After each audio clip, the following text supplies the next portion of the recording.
Api di Bukit Menoreh. Cerita, S. Mintarja. Audiobook, novel silat. Bab 191. Di sudut lain dari pendapa itu, Kiai Gringsing dan Ki Sumangkar duduk berdekatan. Di belakangnya Agung Sedayu rasa-rasanya menjadi sangat gelisah oleh perasaan sendiri. Tetapi ternyata bukan saja Agung Sedayu yang menjadi gelisah karena persoalannya sendiri, tetapi rasa-rasanya di hati Kiai Gringsing pun telah membayang sesuatu yang menggelisahkannya pula. Ia melihat sikap Suandaru yang mulai dibayangi oleh sifat dan wataknya yang sebenarnya. Di dalam asuhannya, Kiai Gringsing masih sempat mengendalikan sifat dan watak anak muda yang gemuk itu. Namun dalam saat-saat tertentu sifat itu masih juga muncul di luar sadar. Dan kini Suandaru duduk dengan dada tengadah.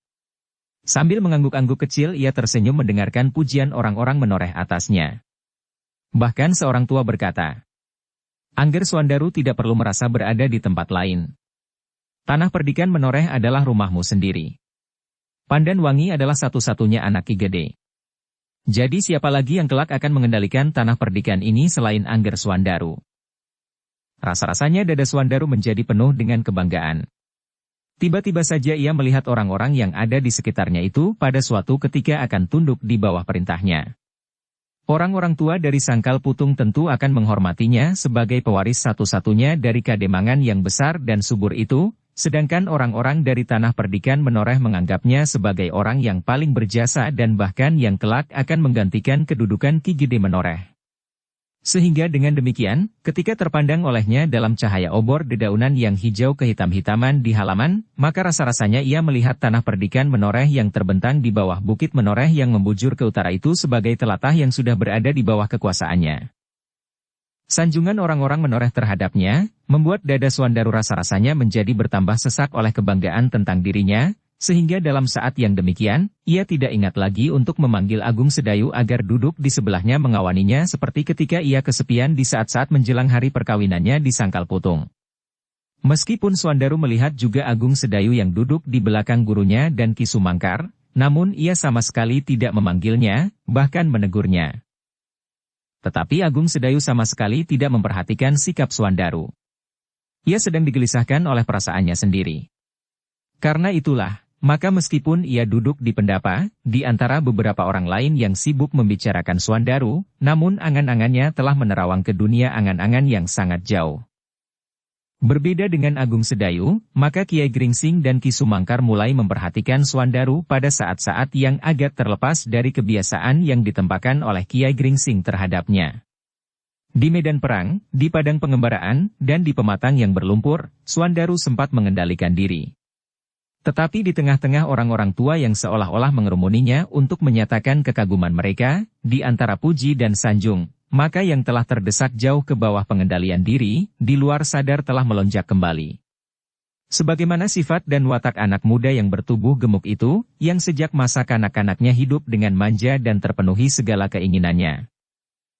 Sementara itu, di rumah Ki Gede Menoreh, Pandan Wangi pun telah mulai dikerumuni oleh orang-orang perempuan yang ingin melihat wajahnya yang tentu menjadi berbeda dengan wajahnya sehari-hari.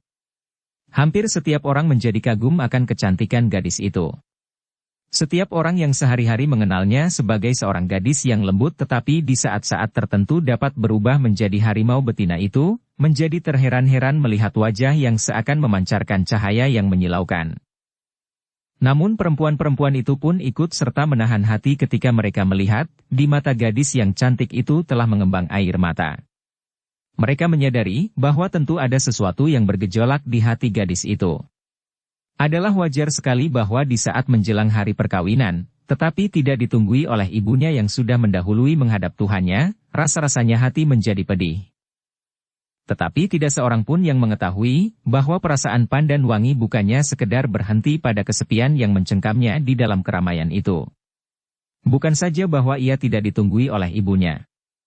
Namun gambaran ibunya itu telah dirangkap oleh peristiwa-peristiwa yang telah melibatkan keluarganya ke dalam bencana. Tiba-tiba saja terbayang saat-saat ibunya dikerumuni oleh perempuan-perempuan tua seperti dirinya saat itu. Namun ibunya sudah bukan seorang gadis lagi, karena kehadiran seorang laki-laki lain di samping ayahnya yang kemudian menjadi kepala Tanah Perdikan ini. Oh, sebuah keluhan telah menggetarkan bibirnya. Tetapi Pandan Wangi kemudian sempat bersyukur. Meskipun di hatinya juga terukir dua wajah laki-laki, namun ia telah memasuki jenjang perkawinan dengan kegadisannya yang utuh. Tetapi hatiku tidak utuh. Pandan Wangi berteriak di dalam hati. Ini berarti aku sudah mulai berkhianat di hari permulaan. Rasa-rasanya hati Pandan Wangi menjadi semakin pedih. Bagaimanapun juga ia berusaha, namun air yang mengalir dari matanya menjadi semakin deras. Bahkan Pandan Wangi pun kemudian terisak-isak. Setiap kali lengannya mengusap air di matanya, maka rias di wajahnya pun menjadi tergores oleh usapan itu pula. Perempuan tua yang meriasnya melihat Pandan Wangi menangis. Dengan sabar ia pun kemudian membisikinya. Sudahlah, Pandan Wangi. Kau tidak perlu menangis di masa yang berbahagia ini. Apapun yang menyebabkan kau menangis, sebaiknya kau sisihkan dari hatimu. Setiap orang yang datang di malam ini ingin melihat wajahmu yang cantik dan cerah. Jika wajahmu kau hiasi dengan air mata, maka pertemuan di malam midadareni ini akan menjadi suram. Pandan Wangi mengangguk. Marilah, aku perbaiki rias di wajahmu. Pandan Wangi tidak menyanggah. Dibiarkannya perempuan tua itu memperbaiki rias di wajahnya yang basah oleh air matanya. Dengan sekuat hati ia kemudian melawan tangis yang masih saja terasa menyekat lehernya. Dalam pada itu, Sekar Mirah yang ikut menunggui Pandan Wangi telah tersentuh pula oleh perasaan iba. Gadis itu tidak beribu lagi. Itu sajalah yang berkesan di hatinya. Tidak lebih. Untuk mengurangi perasaan pepat di hatinya, Sekar Mirah justru telah meninggalkan ruang itu dan turun ke halaman. Terasa angin malam yang sejuk telah menyentuh tubuhnya. Tubuhnya yang langsing sesuai dengan kemampuannya memegang pedang. Tetapi tubuh itu juga penuh berisi. Dalam saat-saat seperti itu, seperti juga para pengiring yang lain, Sekar Mirah pun telah berpakaian dengan rapi. Ia pun mencoba merias dirinya sendiri, agar di dalam suasana yang cerah itu, ia tidak nampak terlampau suram jika pada suatu saat ia harus berada di samping Pandan Wangi. Sejenak Sekar Mirah termangu-mangu. Dipandanginya beberapa orang yang nampak selalu sibuk kian kemari. Cahaya obor yang terang benderang di seluruh halaman dan rasa-rasanya tanah perdikan malam itu tidak akan tidur sama sekali. Di sudut padukuhan induk sekelompok anak-anak muda yang berjaga-jaga telah membuat suasana menjadi semakin ramai. Sedangkan di Banjar, terdengar suara gamelan yang riuh. Di Banjar itu ternyata sekelompok anak-anak muda sedang berlatih menari. Besok mereka akan meramaikan hari perkawinan Pandan Wangi yang meriah. Pada saat Sekar Mirah termenung di bawah cahaya obor di halaman, seorang anak muda lewat dengan tergesa-gesa, melintas di hadapannya. Semula anak muda itu tidak menghiraukan Sekar Mirah yang juga tidak memperhatikannya. Namun tiba-tiba saja anak muda itu berhenti sejenak. Dipandangnya wajah gadis itu sesaat. Sekar Mirah, sapa anak muda itu. Aku akan ke Pakiwan. Sekar Mirah berpaling. Sambil mengerutkan keningnya ia mencoba mengamati wajah itu. Namun Sekar Mirah pun kemudian tersenyum sambil menyahut. Kau nampak sibuk sekali, Prastawa. Prastawa pun tertawa. Jawabnya. Tidak. Aku sekedar membantu. Apa saja yang dapat aku lakukan? Aku tidak dapat berbuat lebih banyak dari menyerahkan tenagaku. Apalagi aku agak terlambat datang. Kenapa kau baru datang hari ini? Aku berada di rumah ini. Tetapi 3 hari yang lalu, aku pulang untuk menunggui rumah, karena ayah dan ibuku ada di sini. Ya. Aku sudah melihat ayah dan ibumu sore tadi. Tetapi bukankah sekarang rumahmu juga kau tinggalkan? Terpaksa. Tetapi sudah aku serahkan kepada para penjaga. Kau sudah bertemu dengan Kakang Swandaru dan Kakang Agung Sedayu? Prastawa menggeleng. Belum. Aku terlalu sibuk. Aku harus pergi ke sana kemari mencari perlengkapan yang kurang. Meskipun Paman Argapati sudah menyiapkan lama sebelumnya, tetapi ternyata masih ada juga yang kurang. Sekar Mirah mengangguk-angguk. Katanya. Itu wajar sekali. Di mana-mana pun terjadi serupa itu. Hal-hal di luar perhitungan kadang-kadang tumbuh di saat yang sudah terlalu dekat seperti sekarang ini. Maaf, Sekar Mirah, berkata anak muda itu. Aku harus menemui ibuku, karena aku sedang melakukan sesuatu untuknya. Sekar Mirah tersenyum. Jawabnya. Silahkan. Prastawa pun tersenyum pula. Di luar sadarnya ia memandang wajah Sekar Mirah yang meskipun sederhana telah merias dirinya. Terasa sesuatu tergerak di hati anak yang masih sangat muda itu. Sekar Mirah yang pernah dikenalnya sebagai seorang gadis bersenjata seperti pandan wangi itu, kini nampak benar-benar sebagai seorang gadis yang cantik. Wajahnya yang agak tengadah, dan dagunya yang terangkat, di mata Prastawa membuat Sekar Mirah nampak sebagai seorang gadis yang berwibawa dan penuh dengan gairah hidup yang menyala di dadanya. Sekar Mirah mengangguk kecil. Namun hampir di luar sadarnya sesuatu merambat di wajahnya yang cantik. Namun kemudian terasa wajah itu menjadi panas. Ketika Sekar Mirah kemudian menundukkan wajahnya itu, dengan tergagap Prastawa berkata, sudahlah. Aku minta maaf Sekar Mirah. Aku akan ke belakang. Sekar Mirah mengangguk kecil. Namun hampir di luar sadarnya, bibirnya terbersit sepercik senyum. Dengan tergesa-gesa Prastawa meninggalkan gadis itu berdiri termangu-mangu. Namun tanpa dikehendakinya, Prastawa itu berpaling setelah beberapa langkah ia meninggalkan Sekar Mirah. Untunglah bahwa Sekar Mirah saat itu tidak sedang memperhatikannya karena seorang perempuan yang lewat sedang menyapanya. Sekar Mirah nampak cantik sekali, desis Prastawa yang masih sangat muda itu. Namun kemudian ia berdesis. Apa peduliku? Ia datang bersama Agung Sedayu. Sudah tentu setelah Suandaru, maka Sekar Mirah pun tentu akan kawin pula. Prastawa pun kemudian menggeleng-gelengkan kepalanya, seolah-olah ingin mengibaskan angan-angan itu dari kepalanya. Namun rasa-rasanya bayangan itu justru melekat di pelupuk matanya. Dan setiap kali ia bergumam di dalam hati. Sekar Mirah memang cantik. Cantik sekali. Sementara itu, Sekar Mirah pun kemudian melangkahkan kakinya. Sejenak ia berdiri termangu-mangu di halaman. Namun kemudian ia pun pergi ke regol yang terang benderang. Sekali lagi ia tertegun ketika ia bertemu dengan seorang anak muda yang menyapanya. Ketika Sekar Mirah memperhatikan wajah yang kemerah-merahan oleh cahaya obor itu, maka ia pun berdesis. Rudita. Rudita tersenyum. Jawabnya. Iya, Sekar Mirah. Kau masih ingat aku? Sekar Mirah tersenyum pula sambil bertanya. Kau sudah bertemu dengan Kakang Suandaru dan Agung Sedayu? Sudah. Aku juga baru saja dari Pondok Suandaru. Ia sudah selesai berpakaian. Wajahnya nampak cerah sekali. Di sana ada Agung Sedayu dan orang-orang tua. Sekar Mirah mengangguk-angguk. Rasa-rasanya ia ingin sekali pergi melihat Suandaru. Tetapi ia merasa segan pula, karena di sana tentu banyak anak-anak muda bukan saja para pengiring dari Sangkal Putung, tetapi juga anak-anak muda dari Tanah Perdikan Menoreh. Apakah kau akan pergi ke sana Sekar Mirah? Bertanya Rudita.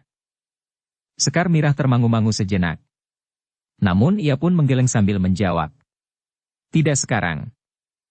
Dan kau akan pergi kemana? Aku hanya kepanasan di dalam. Rudita mengangguk-angguk. Lalu katanya. Baiklah. Aku akan pergi ke belakang sebentar. Silahkan, jawab Sekar Mirah. Rudita pun kemudian melangkah meninggalkannya.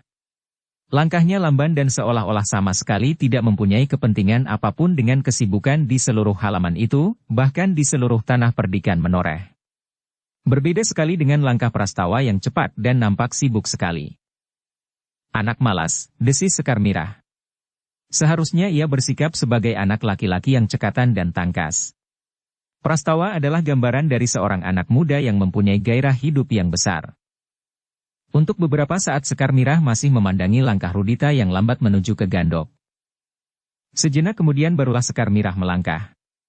Tetapi ia pun tidak dapat berdiri berlama-lama di regol halaman itu, karena di gardu sebelah beberapa anak muda duduk sambil berbicara dan berkelakar.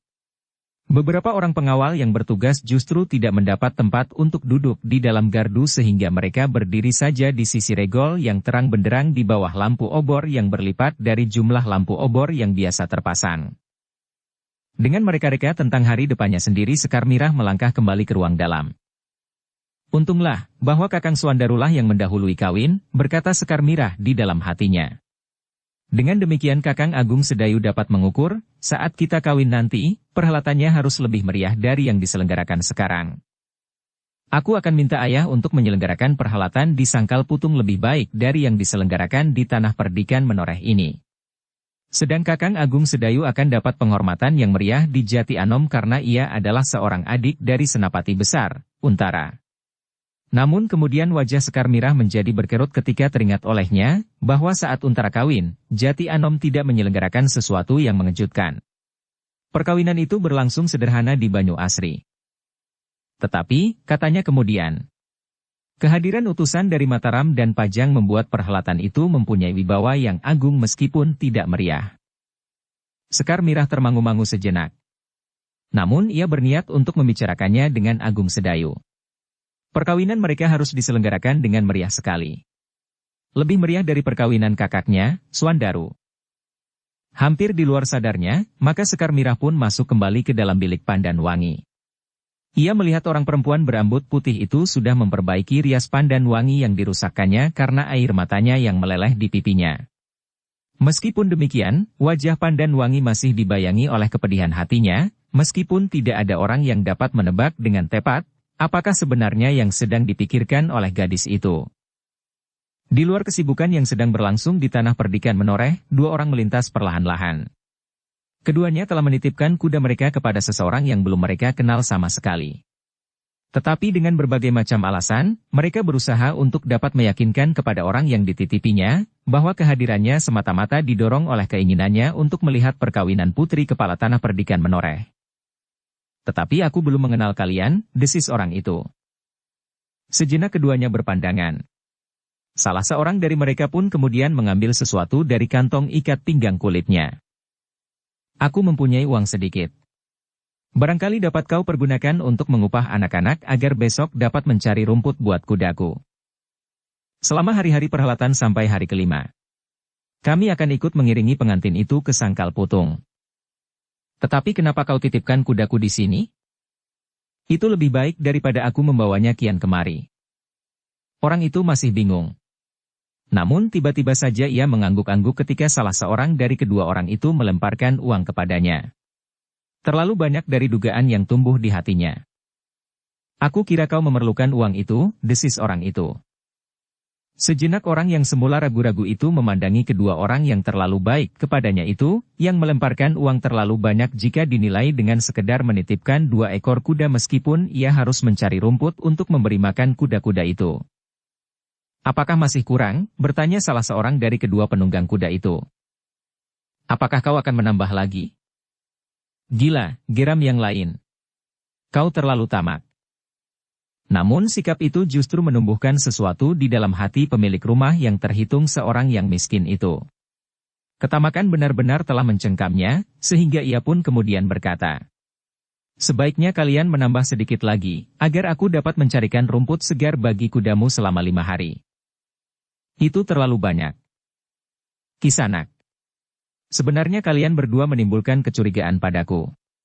Karena itu, kuda kalian di halamanku ini akan dapat menimbulkan banyak kesulitan. Karena itu, berilah sedikit uang tambahan. Aku akan mempertanggungjawabkan semuanya. Gila. Itu sudah cukup. Mungkin ada tetangga yang melihat kedua kudamu ini. Mereka pun menjadi curiga seperti aku, lalu mereka pergi melaporkannya kepada para pengawal.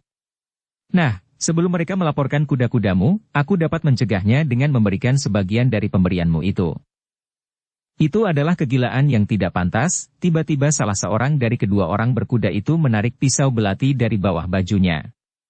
Sambil melekatkan ujung pisau itu di leher pemilik rumah itu ia berkata, kau mencoba memeras kami. Tetapi kami bukan orang yang terlalu baik hati. Jika terjadi sesuatu dengan kami di sini, maka sumbernya pasti kau.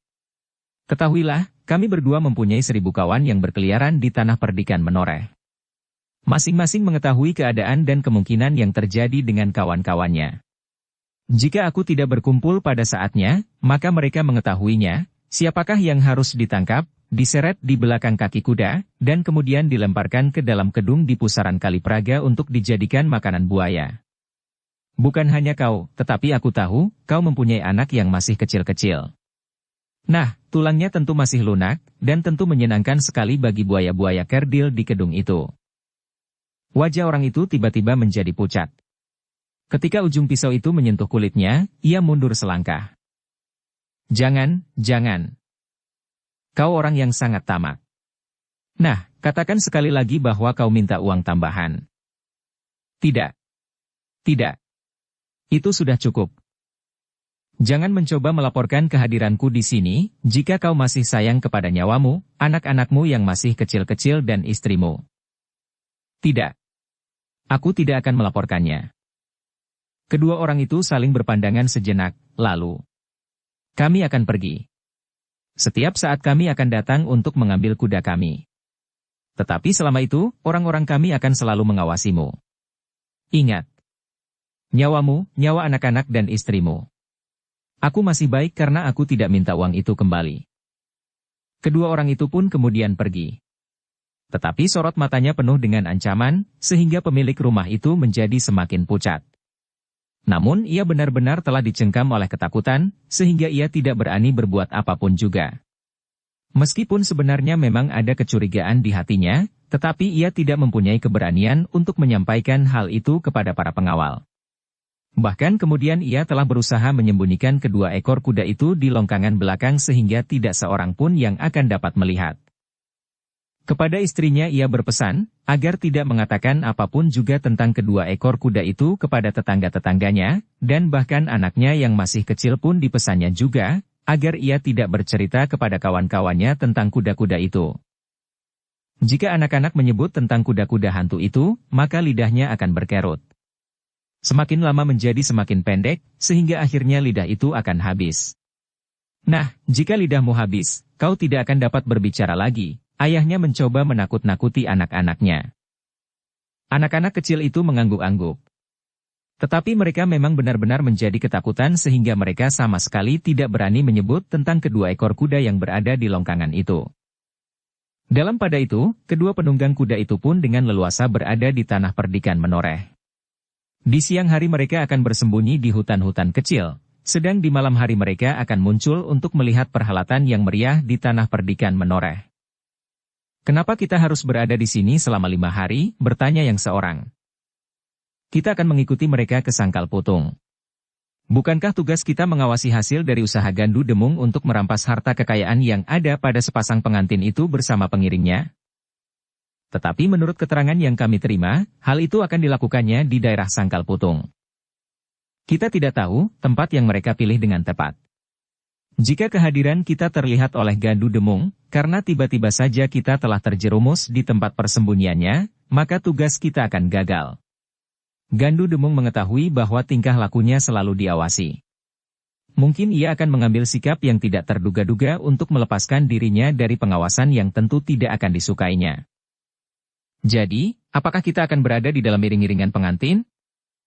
Kau memang bodoh. Kita akan mengikutinya dari kejauhan. Tetapi jika benturan itu memang benar-benar terjadi, kita akan melibatkan diri. Aku mengerti. Tetapi kenapa kita harus mengikutinya dari tempat ini, itulah yang semula aku bingung. Tetapi keteranganmu memberikan sedikit gambaran yang jelas padaku. Kawannya mengangguk-angguk. Sambil menepuk bahunya ia berkata, jadi kau sudah mengerti alasannya kenapa kita lebih baik mengikuti pengantin itu daripada mendahuluinya dan mencari tempat Gandu Demung menghadang mereka? Ya. Ia berhenti sejenak, lalu. Tetapi di sini rasa-rasanya aku tersiksa. Semua orang bersukaria dengan hidangan yang cukup bahkan berlebihan, kita sama sekali tidak mendapatkan apa-apa. Kita dapat mencari jauh lebih banyak, jika hanya sekedar untuk makan. Tidak dapat. Itu menyalahi pesan Gandu Demung.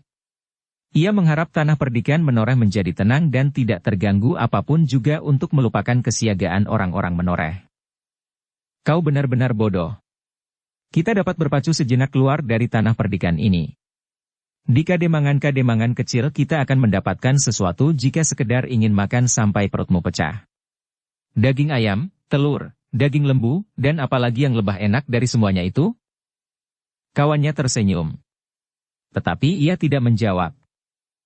Dengan demikian, maka keduanya dengan leluasa dapat menjelajahi padukuhan-padukuhan di sekitar padukuhan induk tanpa dicurigai. Di siang hari mereka lewat seperti kebanyakan orang lewat di jalan-jalan raya. Di malam hari, dalam kelamnya malam mereka merayap mendekati padukuhan induk, dan hilang bercampur baur dengan orang-orang yang ingin melihat latihan di Banjar, dan bahkan kemeriahan di tempat lain karena di padukuhan induk dan sekitarnya, beberapa anak-anak muda dengan sengaja berjalan-jalan dari padukuhan yang satu ke padukuhan yang lain. Selain sekedar untuk mengisi kemeriahan yang bergejolak di dalam hati, di antara mereka terdapat anak-anak muda yang termasuk para pengawal tanah perdikan menoreh yang sedang mengamati keadaan. Tetapi seperti yang dikehendaki oleh Gandu Demung, tanah perdikan menoreh benar-benar tidak terganggu oleh apapun juga. Karena itulah maka semua acara di tanah perdikan menoreh itu dapat berjalan lancar tanpa gangguan suatu apa. Bahkan di antara beberapa orang pengawal tanah perdikan menoreh sendiri, maka Gandu Demung memang sengaja menyebarkan beberapa orang yang ikut serta mengawasi keadaan dan mencegah segala macam kejahatan. Ketenangan di tanah perdikan menoreh itu benar-benar telah mempengaruhi kesiagaan para pengawal. Justru karena mereka tidak menemukan sesuatu yang mencurigakan, maka semakin lama, mereka pun seakan-akan semakin tenggelam ke dalam kelengahan. Para pengawal yang berada di gardu-gardu, maupun yang bertugas melakukan pengawasan keliling, terseret oleh kegembiraan anak-anak muda, sehingga mereka tidak lagi bersikap sebagai pengawal dalam tugas sandi. Namun mereka benar-benar telah berada dalam arus kemudaan mereka. Meskipun demikian, memang tidak ada suatu pun yang terjadi. Tidak ada kerusuhan, dan tidak ada gangguan apapun juga. Malam Midadareni itu berlangsung dengan tenang. Setiap wajah nampak cerah dan gembira. Apalagi keluarga terdekat Pandan Wangi. Lewat tengah malam mereka beramai-ramai sesaji. Ingkung ayam jantan dengan segala macam kelengkapannya. Tetapi di antara kemeriahan itu, terdapat beberapa kegelisahan yang tersembunyi. Pandan Wangi sendiri telah digelisahkan oleh kesadarannya tentang dirinya yang bernoda suram atas kesetiaannya kepada suaminya di saat permulaan, meskipun tidak ada orang lain yang mengetahuinya. Tetapi ia tidak dapat berkata demikian kepada dirinya sendiri. Yang lain, yang juga dicengkam oleh kegelisahan adalah Agung Sedayu. Bukan saja karena ia memandang wajah Pandan Wangi meskipun hanya sekilas, tetapi ia sudah mulai membayangkan apa yang akan terjadi di saat perkawinannya nanti dengan Sekar Mirah. Ada sesuatu yang lain pada gadis itu dengan keinginanku, berkata Agung Sedayu di dalam hatinya. Tetapi ia tidak dapat ingkar bahwa gadis itu telah menarik hatinya. Ia tidak dapat melupakan Sekar Mirah pada saat-saat ia berkenalan dengan gadis itu. Tetapi sifat dan tabiatnya ternyata menyimpang dari sifat dan watak seorang gadis yang diidamkan. Malam yang gelisah, desis Agung Sedayu di dalam hatinya ketika dadanya terasa menjadi pepat. Yang tidak kalah gelisah dari mereka adalah Ki Waskita. Ia selalu dihantui oleh isyarat yang selalu dilihatnya. Bahkan rasa-rasanya terlampau sering, karena Ki Waskita sendiri setiap kali tanpa dapat menghindarkan diri, selalu ingin melihatnya. Ia tahu bahwa tidak dapat diharapkan perubahan yang tiba-tiba. Tetapi kadang-kadang ia kehilangan kepercayaan kepada dirinya sendiri. Apakah yang akan terjadi? Ia bertanya kepada diri sendiri. Setiap kali tidak henti-hentinya. Dan warna-warna buram itu membayang di wajah Swandaru dan Agung Sedayu. Karena itulah, maka Ki Waskita tidak terlepas dari kesiagaan. Meskipun tanah perdikan nampaknya tenang dan damai, namun setiap saat dapat terjadi ledakan. Ledakan apa? Pertanyaan itu tiba-tiba melonjak di dalam hati Ki Waskita. Ledakan wadak atau ledakan batin? Jika yang terjadi adalah kesulitan wadak, maka persoalannya tidak akan begitu sulit untuk diatasi meskipun bekasnya tentu akan nampak pada Swandaru karena warna-warna buram pada isyarat itu. Tetapi jika ledakan jiwani, persoalannya akan menjadi terlalu sulit. Namun Ki Waskita tidak ingin merusak ketenangan dan kemeriahan perhelatan itu. Jika ia muncul di antara orang-orang tua yang ada di pendapa, maka wajahnya pun nampak cerah dan gembira. Bahkan kepada istri dan anak laki-lakinya, Ki Waskita tidak mengatakannya.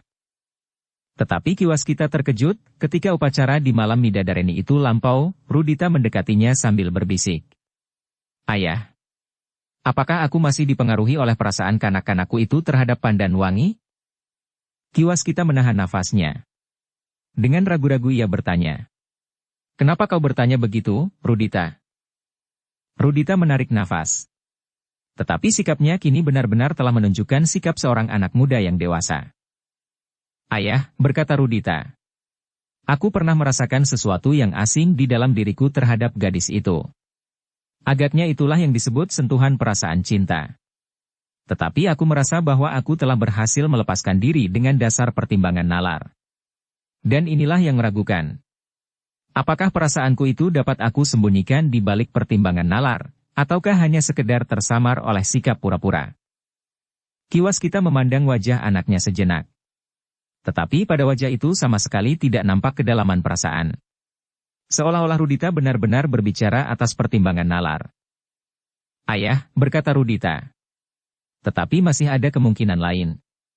Jika aku benar-benar telah berhasil membebaskan diri dari perasaan cinta itu, meskipun dengan pertimbangan nalar, aku tentu kini dicengkam oleh perasaan cemas. Bahkan ketakutan." "Kenapa, Rudita? Apakah sebenarnya yang kau rasakan?" "Aku tidak tahu pasti, Ayah. Tetapi rasa-rasanya ada sesuatu yang kurang cerah di hari-hari mendatang." Ayahnya menarik nafas dalam-dalam. Dipandanginya wajah anaknya itu dengan tajamnya. Hampir saja terucapkan lewat mulutnya, bahwa yang ditangkap oleh perasaannya itu benar. Untunglah, kiwas kita berhasil menahan diri, sehingga yang terucapkan hanyalah di dalam hatinya. Agaknya Rudita pun mendapatkan kurnia tentang penglihatan itu. Jika kurnia ini benar-benar menurun kepada anakku, aku mengucapkan syukur kepada kasihnya yang tiada taranya. Namun hendaknya anakku dapat mempergunakannya sebaik-sebaiknya tanpa menimbulkan akibat yang buruk. Namun yang kemudian dikatakannya kepada anaknya itu adalah, "Rudita, mungkin kau masih dipengaruhi oleh perasaanmu itu. Tetapi sebaiknya kau pun dapat mempergunakan nalarmu dengan terang, agar kau dapat menguasai perasaanmu dan tidak menimbulkan akibat apapun juga pada dirimu sendiri dan pada kegembiraan ini." Rudita mengangguk-angguk. Katanya, "Aku akan mencoba, Ayah. Dan aku tentu akan berusaha untuk ikut bergembira. Mungkin aku memang masih dipengaruhi oleh perasaan itu. Tetapi mudah-mudahan aku benar-benar akan dapat menghapuskannya." Kiwas kita menepuk bahu anaknya. Katanya kemudian, "Bergembiralah bersama orang-orang dari tanah perdikan menoreh." Di pintu gerbang halaman anak-anak muda bukan saja berjaga-jaga, tetapi juga berkelakar. Di Banjar ada beberapa kelompok anak-anak muda yang sedang berlatih untuk memeriahkan perkawinan Swandaru besok. Sedang di rumah sebelah, Swandaru tentu sudah mengenakan pakaian khusus untuk malam ini dan dikerumuni oleh orang-orang tua yang berjaga-jaga semalam suntuk. Sedang di ruang dalam rumah ini agaknya sesaji telah dibagikan. "Apakah kau tidak mencari ibumu untuk mendapatkan bagian itu?" Rudita tertawa. Katanya, "Agaknya aku sudah tidak mendapat bagian lagi. Dalam sekejap sesaji itu sudah habis. Gadis-gadis ingin mendapatkan meskipun hanya sepincuk kecil, agar kebahagiaan ini segera menular kepada mereka. Kalau begitu kau dapat mencari kegembiraan di tempat lain. Latihan di Banjar tentu sudah selesai. Lalu, kau akan pergi kemana?" "Aku akan pergi ke Pondok Swandaru.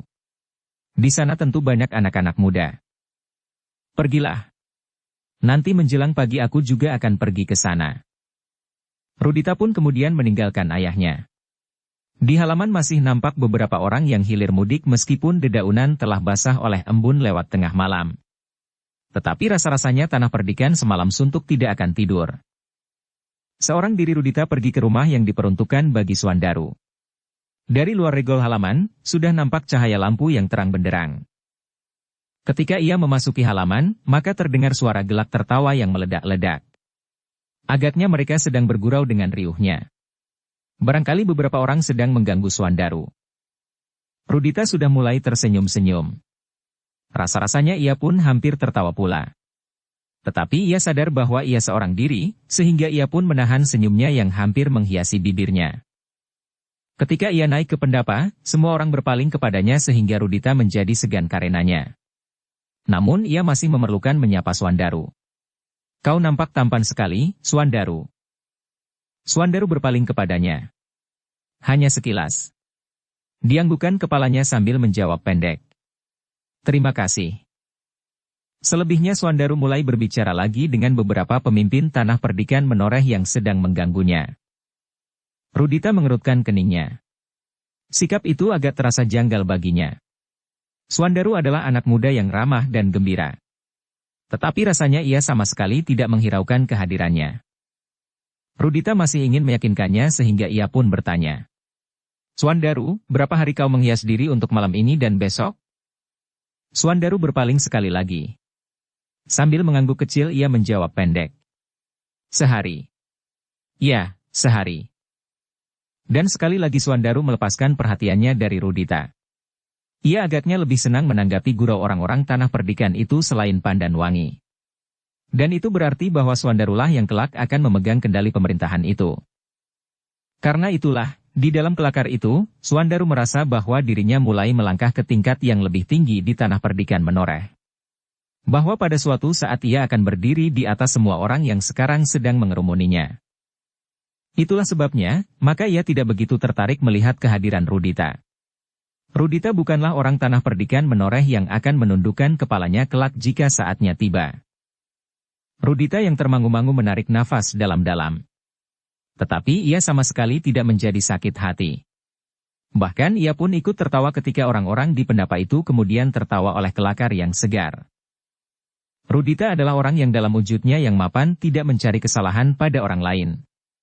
Karena itu, maka ia pun tidak menganggap bahwa sikap Suandaru itu kurang pada tempatnya. Ia menganggap bahwa Suandaru sedang diselubungi oleh suatu keadaan yang lain dari keadaannya sehari-hari, sehingga karena itulah maka sikapnya pun terpengaruh oleh keadaan itu. Meskipun demikian, tetapi ia memang merasakan suatu perbedaan sikap itu. Namun perubahan sikap itu bukannya sesuatu yang perlu disesali, karena hal itu kemudian dianggapnya sebagai hal yang sangat wajar. Tetapi dalam pada itu, justru orang-orang lainlah yang terkejut melihat sikap Suandaru itu. Agung Sedayu mengerutkan keningnya, seolah-olah perasaannya sedang digelitik oleh sesuatu yang tidak seharusnya terjadi menurut anggapannya. Bahkan Kiai Gringsing dan Ki Sumangkar pun merasakan sesuatu tergetar di hatinya, meskipun orang-orang tua itu berusaha untuk mencari alasan, kenapa sikap Suandaru menjadi agak berubah terhadap Rudita. Suandaru mengetahui bahwa Rudita pernah merasa tergetar hatinya melihat kecantikan Pandan Wangi.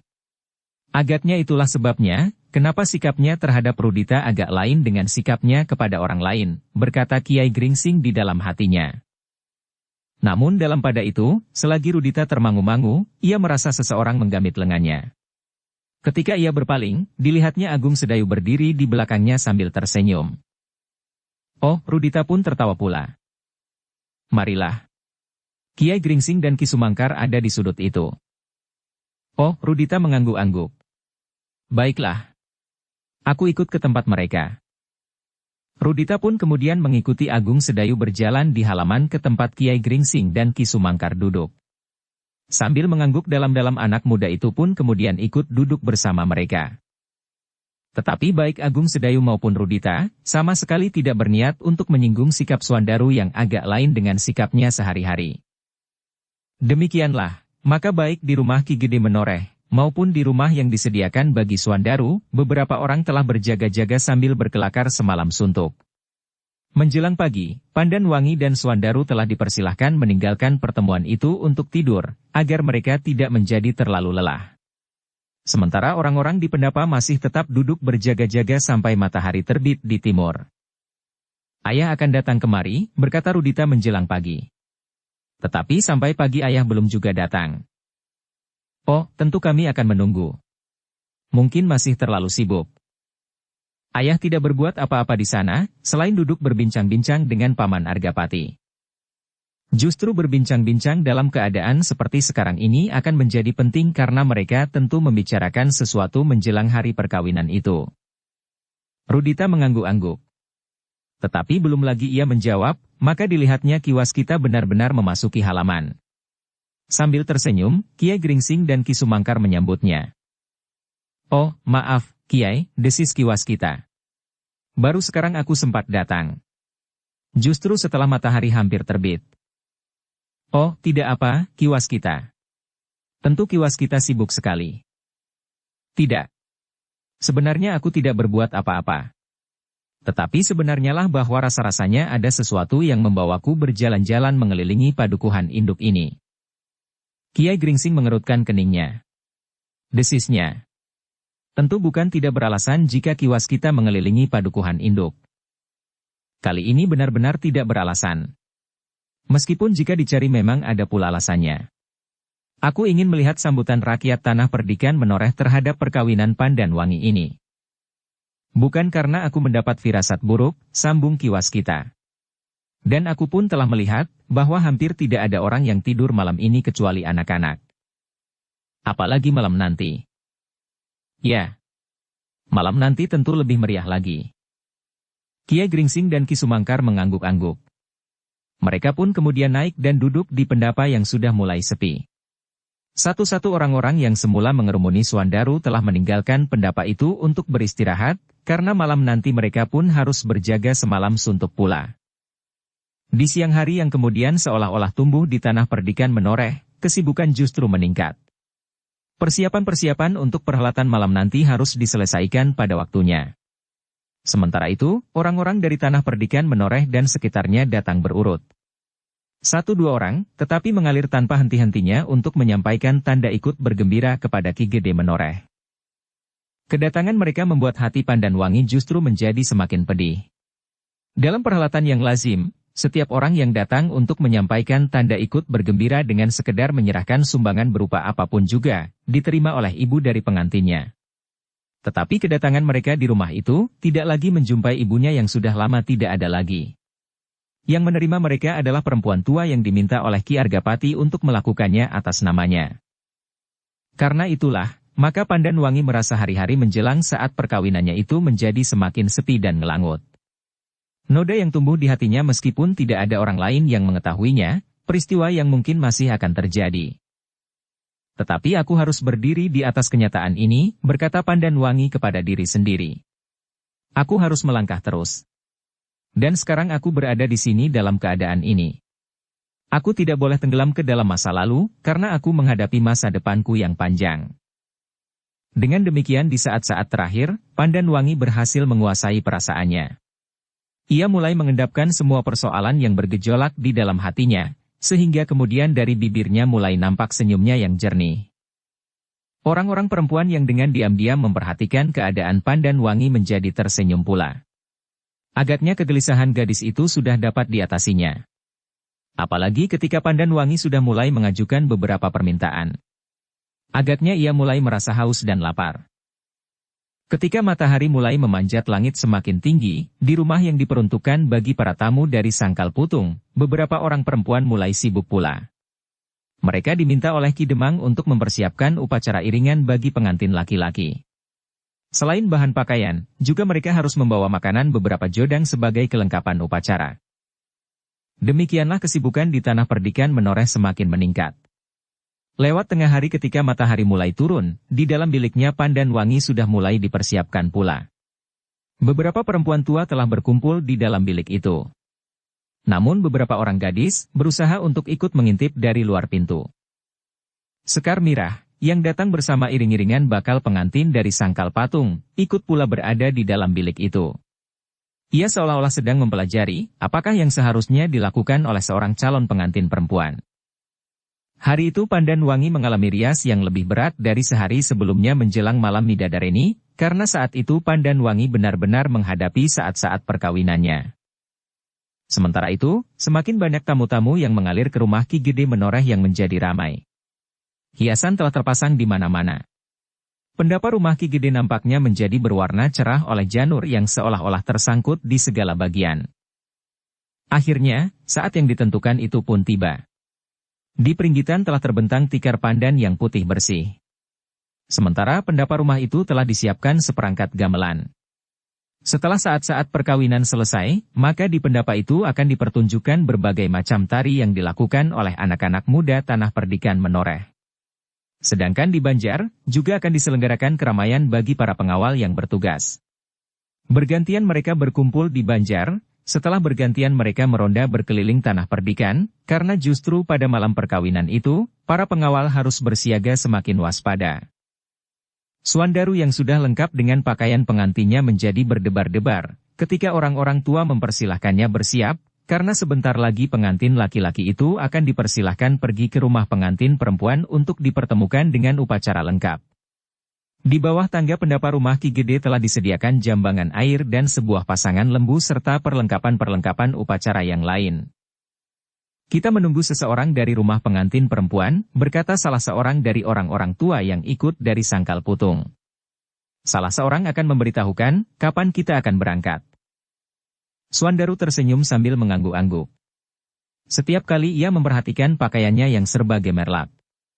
Perhiasan yang dibawanya dari Sangkal Putung kini telah dipakainya semuanya. Pendok emas dengan tretes permata. Timang yang juga terbuat dari emas bertabur berlian. Cincin bermata jamrut yang kehijau-hijauan. Dan kelengkapan perhiasan yang lain. Apalagi Suandaru telah dilengkapi pula dengan suatu kesadaran bahwa pada saatnya, ia akan menjadi orang yang memerintah tanah perdikan Menoreh itu, karena calon istrinya adalah satu-satunya anak Ki Argapati, kepala tanah perdikan Menoreh. Dan itulah agaknya yang membuat Suandaru seolah-olah menengadahkan kepalanya di saat-saat ia menunggu. Kenapa ayah tidak pergi? Bertanya Suandaru kepada ayahnya. Suandaru, berapa hari kau menghias diri untuk malam ini dan besok? Tidak. Tentu tidak.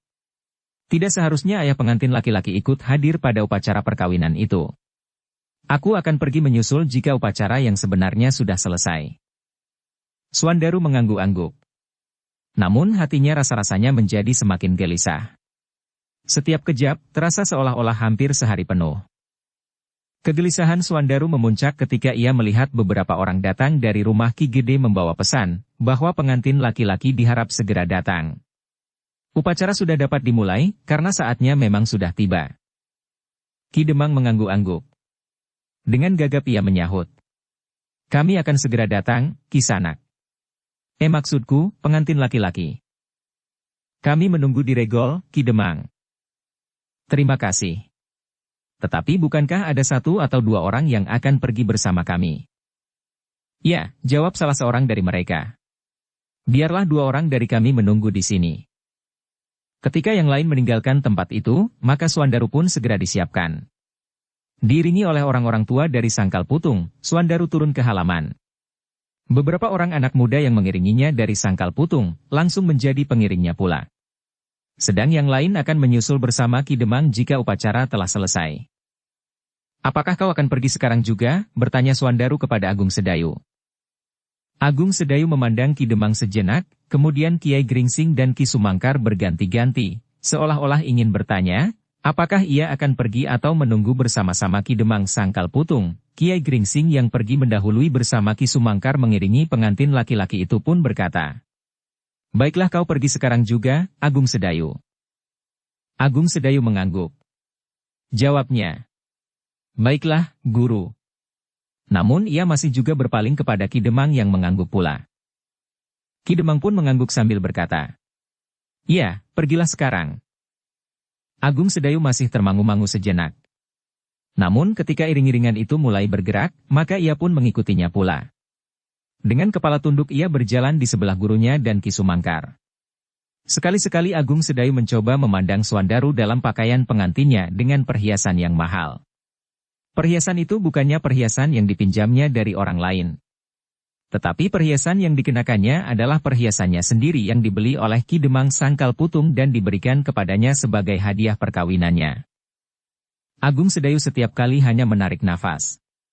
Bayangan-bayangan yang suram semakin nampak membayang di wajahnya. Bayangan tentang dirinya sendiri. Aku sama sekali tidak menginginkan semua itu, desisnya di dalam hati. Tetapi jika kelak aku kawin, maka aku tidak akan kawin seorang diri. Dan aku cemas mengenai Sekar Mirah. Apakah ia tidak menginginkan seorang suami yang memiliki perhiasan, kehormatan, dan wibawa seperti kakaknya itu? Agaknya Kiai Gringsing yang sudah mengenal watak dan tabiatnya dapat meraba perasaannya serba sedikit. Karena itu, maka untuk mengalihkan angan-angan Agung Sedayu, Kiai Gringsing pun kemudian mengajaknya berbicara tentang apa saja. Namun demikian setiap Agung Sedayu melihat gemerlapnya pakaian Suandaru atau mendengar suara tertawanya, ia menjadi berdebar-debar. Sementara itu, iring-iringan itu perlahan-lahan berjalan menuju ke halaman rumah Ki Argapati. Seperti lazimnya, maka di sepanjang jalan anak-anak kecil yang sudah lama menunggu, berteriak-teriak sepuas-puasnya. Mereka mengelulukan kehadiran pengantin itu. Rasa-rasanya mereka sudah terlalu lama berdiri di pinggir jalan yang pendek antara rumah yang dipergunakan untuk tinggal pengantin laki-laki menjelang hari perkawinannya, sampai ke halaman rumah Ki Gede Menoreh.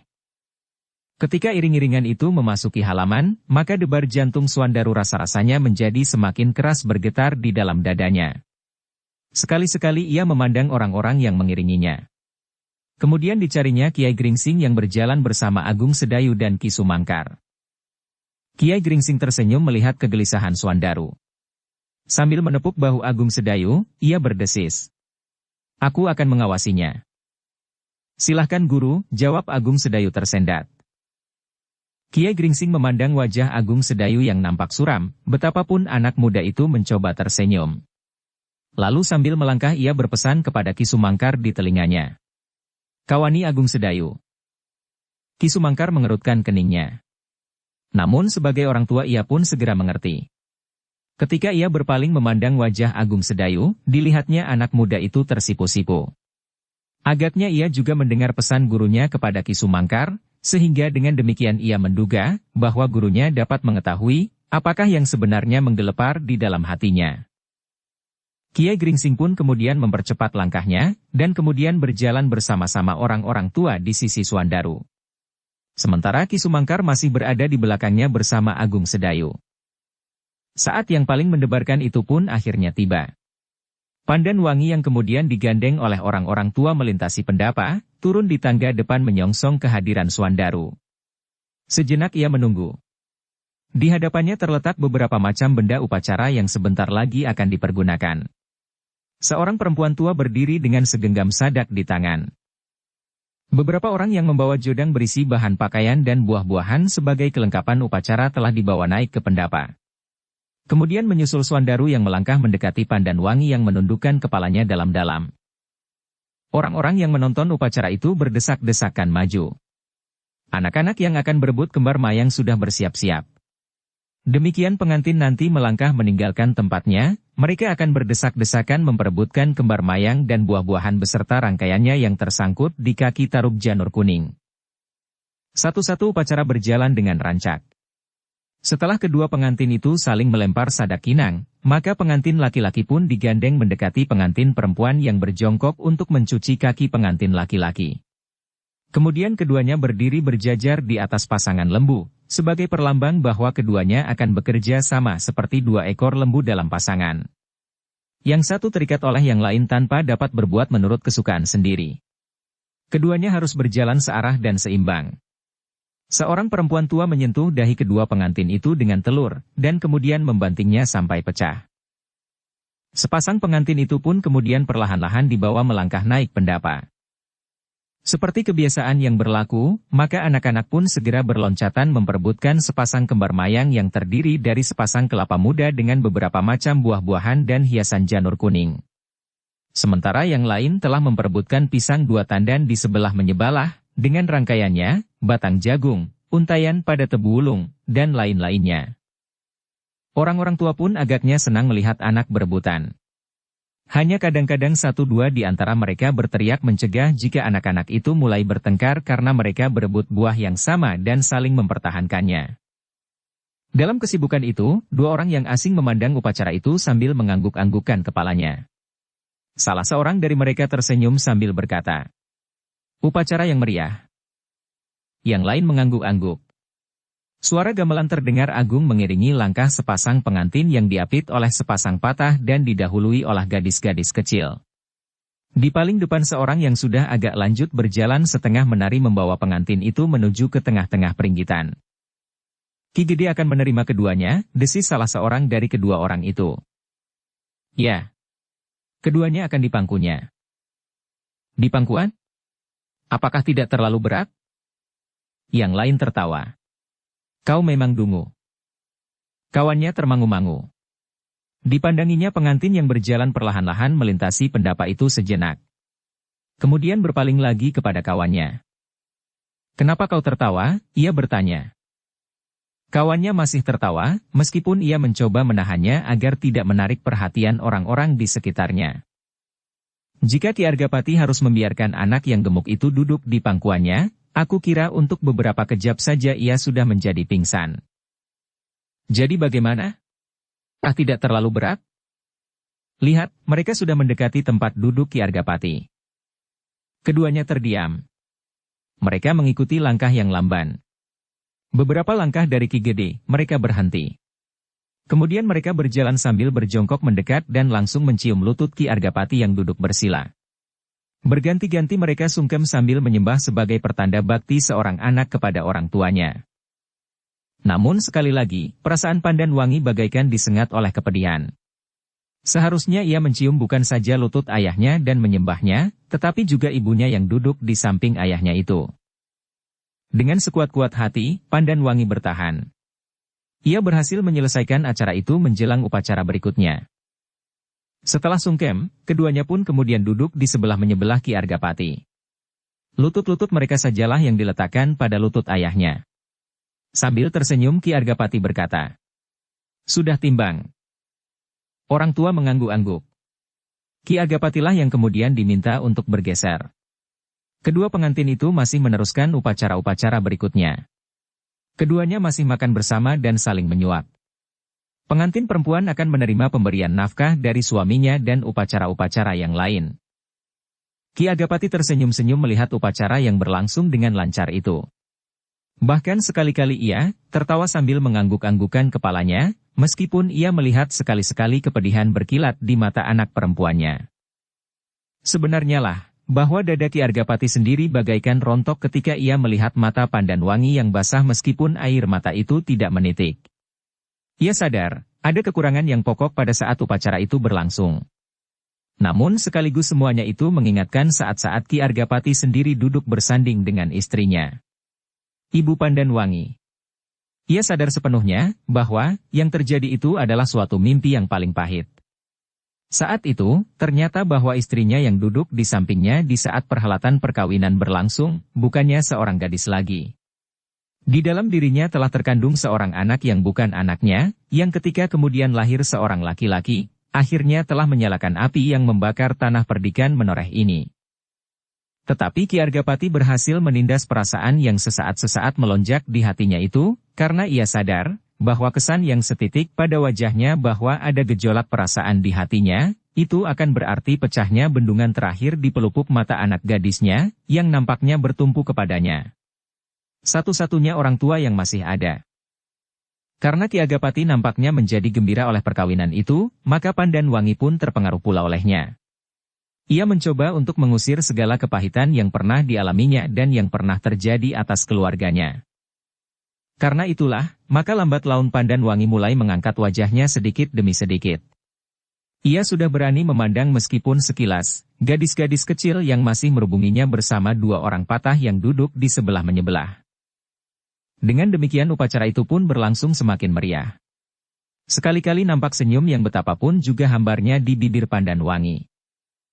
Ketika upacara pokok dari perkawinan itu sudah selesai, maka kedua pengantin itu pun kemudian duduk bersanding di depan pintu peringgitan.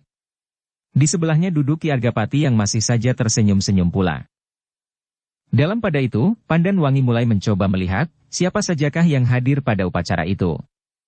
Ia melihat orang-orang tua yang sudah dikenalnya dengan baik, termasuk pemomongnya di masa kanak-kanak, yang selama masa remajanya selalu mengawani dan mengawasinya. Kemudian dilihatnya orang-orang tua dari Sangkal Putung yang belum dikenalnya selain Kiai Gringsing dan Ki Sumangkar. Tetapi denyut jantung Pandan Wangi serasa melonjak ketika ia melihat seorang anak muda yang duduk di sebelah Kiai Gringsing. Anak muda yang luruh dan rendah hati. Saudara seperguruan Suandaru. Pandan Wangi segera memalingkan wajahnya ketika tatapan mata mereka bertemu. Dengan gelisah, Pandan Wangi segera melepaskan kesan itu dari wajahnya. Namun yang nampak adalah justru kegelisahannya yang lain karena orang-orang di sekitarnya sama sekali tidak melihat warna hatinya yang sebenarnya. Alangkah kotornya warna hatiku, desis Pandan Wangi di dalam hatinya yang mulai dirayapi kembali oleh kepedihan karena ia memulai membayangkan lagi keadaan ibunya di saat perkawinan berlangsung. Ibunya yang tentu pada mulanya disentuh oleh perasaan seperti yang kini dirasakannya. Tidak, tiba-tiba ia menghentakkan perasaannya sehingga ia bergeser setapak. Aku tidak mau mengalami peristiwa terkutuk semacam itu. Suandaru merasakan sesuatu yang lain. Tetapi ketika ia berpaling, dilihatnya Pandan Wangi duduk tepekur. Kepalanya tertunduk kembali memandangi helai-helai pandan pada tikar yang terbentang di pendapa itu. Agung Sedayu yang duduk di sebelah gurunya, bagaikan mematung. Sebenarnya lah bahwa ia pun dilanda oleh perasaan yang gelisah. Satu-satu ia memandang perempuan yang berada di deretan di belakang pengantin. Sekilas ia melihat Sekar Mirah. Tanpa disadarinya ia mulai membandingkan kedua perempuan yang dikenalnya dengan baik itu. Pandan Wangi dan Sekar Mirah. Keduanya adalah perempuan yang memiliki kemampuan bermain pedang.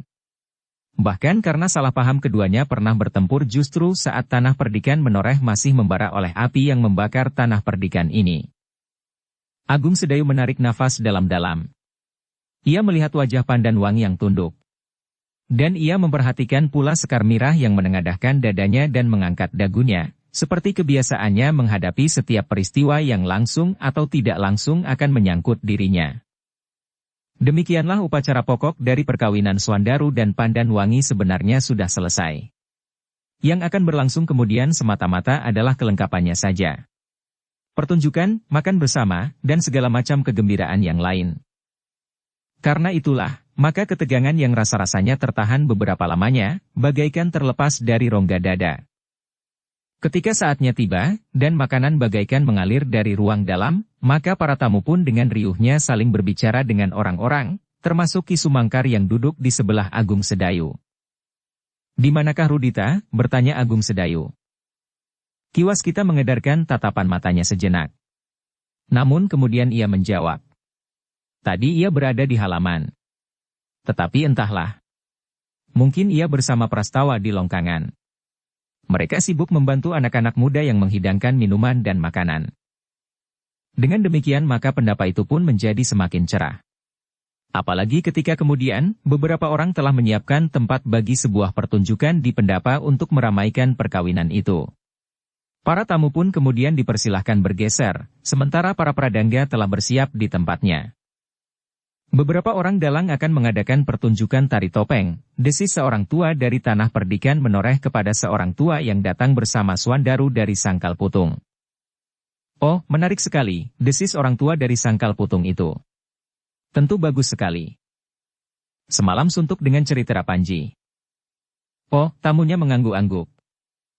Dengan demikian, maka para tamu pun kemudian duduk sambil minum dan makan makanan yang dihidangkan sambil menikmati sebuah pertunjukan yang menarik. Dalam pada itu, Suandaru dan Pandan Wangi masih duduk di tempatnya, meskipun sudah tidak lagi terikat oleh upacara. Tetapi mereka masih belum dipersilahkan berganti pakaian, sebelum pertunjukan itu berlangsung beberapa lama. Namun agaknya upacara itu ternyata telah menumbuhkan benih baru di dalam hatinya yang memang merupakan ladang yang subur. Tanpa disiram pun benih itu akan segera tumbuh dan berdaun rimbun. Meskipun Ki Argapati, kepala tanah perdikan menoreh masih duduk di sampingnya, rasa-rasanya Suandaru telah mendapatkan limpahan kekuasaan atas tanah perdikan itu. Ketika terpandang orang-orang tua, para pembantu Ki Gede menoreh, sanak kadang, rasa-rasanya mereka itu semuanya telah menundukkan kepalanya menghormatinya.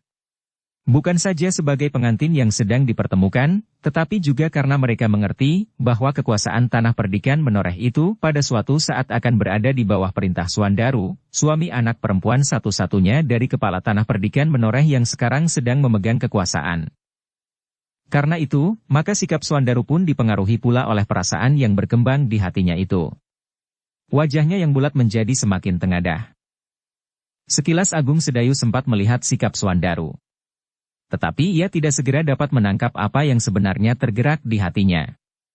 Karena itu ia tidak dapat segera menyebutnya, selain menghubungkannya dengan sikap saudara seperguruannya itu, ketika ia berada di pondok menanggapi kehadiran Rudita.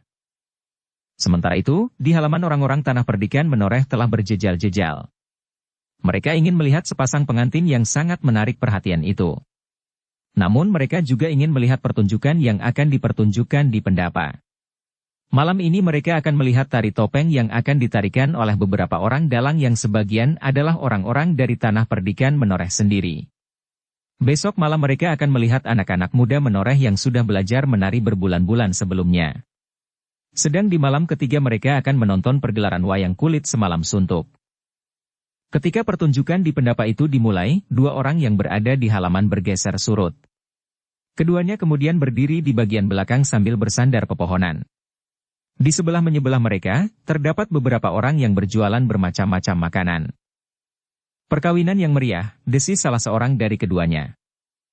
Sayang, mereka tidak akan sempat merayakannya di Sangkal Putung. Kawannya mengerutkan keningnya. Namun ia pun mengangguk. Di ujung kademangan mereka sendiri, di jalan yang melalui pinggir hutan kecil itu, mereka akan disergap oleh Gandu Demung yang lengkap dengan pasukan yang besar. Tetapi nampaknya pasukan yang besar itu tidak akan menyesal. Nampaknya perhiasan yang akan mereka dapatkan cukup banyak. Lihatlah, bagaimana sepasang pengantin itu bagaikan mengenakan berpuluh-puluh bintang di tubuhnya. Pengantin perempuan mengenakan gelang, kalung, subang cincin, tusuk konde, dan perlengkapan yang lain. Tentu dari permata yang sebenarnya intan dan berlian. Bukan sekedar barang-barang tiruan. Sedangkan pengantin laki-laki memakai timang emas dengan tretes berlian, pendok emas dan keris dengan ukiran bermata berlian pula. Cincin di jarinya dan berbagai perhiasan di bajunya. Sementara itu tentu pengiringnya juga memakai perhiasan yang mereka punyai untuk menunjukkan kelebihan masing-masing agar mereka sempat menarik perhatian gadis-gadis di tanah perdikan menoreh. Kawannya mengangguk-angguk.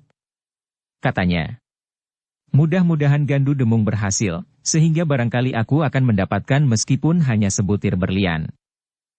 Tetapi jika ia gagal dan tertangkap? Tentu tidak. Ia membawa 60 orang. Aku ulangi, 60 orang. Kau sadari, berapa besarnya pasukannya kali ini?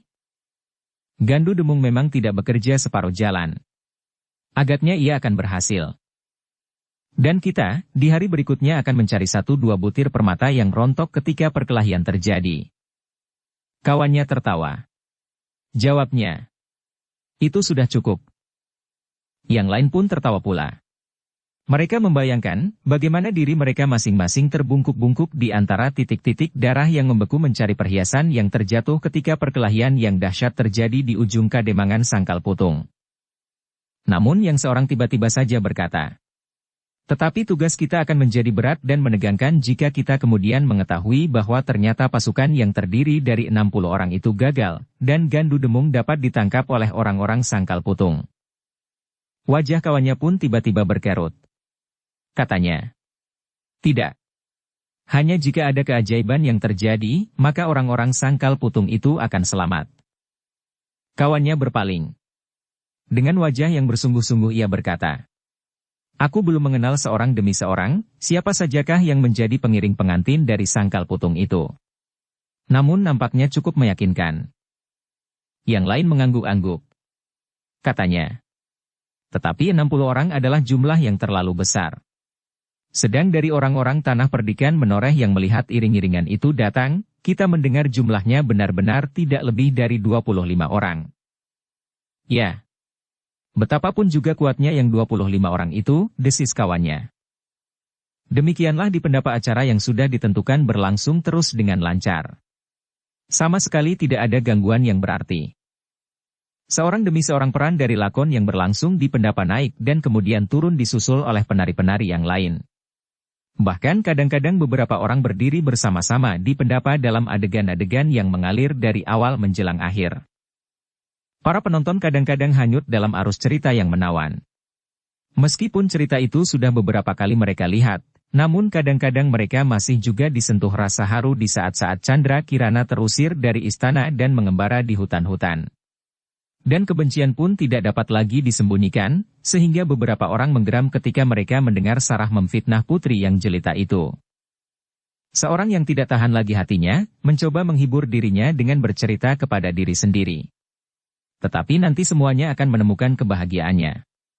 Putri yang seolah-olah terbuang itu, akan menemukan suaminya dan mereka akan hidup berbahagia. Tentu cerita itu akan berakhir seperti itu, karena aku pernah melihat tontonan semacam ini sebelumnya. Ketika cerita itu sudah berlangsung beberapa lama, barulah Swandaru dan Pandan Wangi dipersilahkan meninggalkan tempatnya untuk melepaskan lelah dan berganti pakaian. Acara pada malam perkawinan itu ternyata berlangsung sebagaimana direncanakan. Tidak ada persoalan yang dapat mengganggu. Semuanya berjalan lancar. Menjelang pagi, maka pertunjukan itu baru selesai. Seperti bendungan yang dibuka, maka orang-orang yang memenuhi halaman itu pun kemudian larut lewat gerbang. Mereka meninggalkan halaman dengan hati yang puas. Bukan saja karena pertunjukan yang menarik, tetapi juga karena sepasang pengantin itu nampaknya akan dapat mempengaruhi keadaan seterusnya. Tanah Perdikan Menoreh telah mempunyai seorang yang mantap untuk pada saatnya menerima kekuasaan dari Ki Gede Menoreh. Ternyata bahwa bukan hanya pada hari yang pertama sajalah acara-acara hari perkawinan itu dapat berlangsung seperti yang direncanakan. Di hari-hari berikutnya pun acara-acaranya dapat berlangsung berurutan tanpa ada yang terlampau. Dengan demikian maka seolah-olah kegembiraan di Tanah Perdikan Menoreh itu pun dapat berlangsung sempurna. Setiap anak muda rasa-rasanya menemukan suguhan menurut selera masing-masing. Baik mengenai jenis-jenis makanan yang bermacam-macam, maupun jenis pertunjukan yang berlangsung beberapa malam di pendapa rumah Ki Gede Menoreh dan bahkan juga di tempat-tempat lain. Namun dalam pada itu, rasa-rasanya Agung Sedayu menjadi semakin gelisah. Di hari-hari terakhir, ia benar-benar dipengaruhi oleh sikap dan sifat Suandaru. Namun Agung Sedayu masih mencoba mencari sebab dari perubahan itu. Bahkan di dalam hatinya ia berkata, mungkin setelah hari-hari perkawinan ini lewat, ia akan menemukan dirinya kembali. Karena kemudian Suandaru berada di ruang dalam di rumah Ki Gede Menoreh, dan hampir-hampir tidak pernah turun ke halaman, maka Agung Sedayu pun kemudian mengisi waktunya dengan Rudita. Meskipun pada keduanya terdapat perbedaan sikap dan pandangan hidup, namun ada beberapa sentuhan yang dapat membuat mereka banyak berbicara tentang diri mereka masing-masing, tentang orang-orang di sekitarnya dan tentang kehidupan yang luas. Tetapi nampaknya masing-masing telah menjaga diri untuk tidak mempercakapkan Suandaru yang sedang berada di hari-hari yang paling menarik di sepanjang hidupnya. Yang kemudian juga kehilangan kawan adalah Sekar Mirah. Pandan Wangi nampaknya terkurung juga di ruang dalam bersama suaminya dan orang-orang tua, sehingga tidak sempat lagi berbincang, bermain dan kadang-kadang berjalan-jalan di halaman di belakang. Apalagi jika Agung Sedayu dan para pengiring dari Sangkal Putung tidak sedang berada di pendapa, karena mereka berada di rumah yang disediakan bagi mereka, maka Sekar Mirah benar-benar merasa kesepian. Meskipun 1-2 orang-orang perempuan Tanah Perdikan Menoreh termasuk gadis-gadisnya sudah dikenalnya, tetapi ternyata mereka terlampau sibuk dengan kerja masing-masing.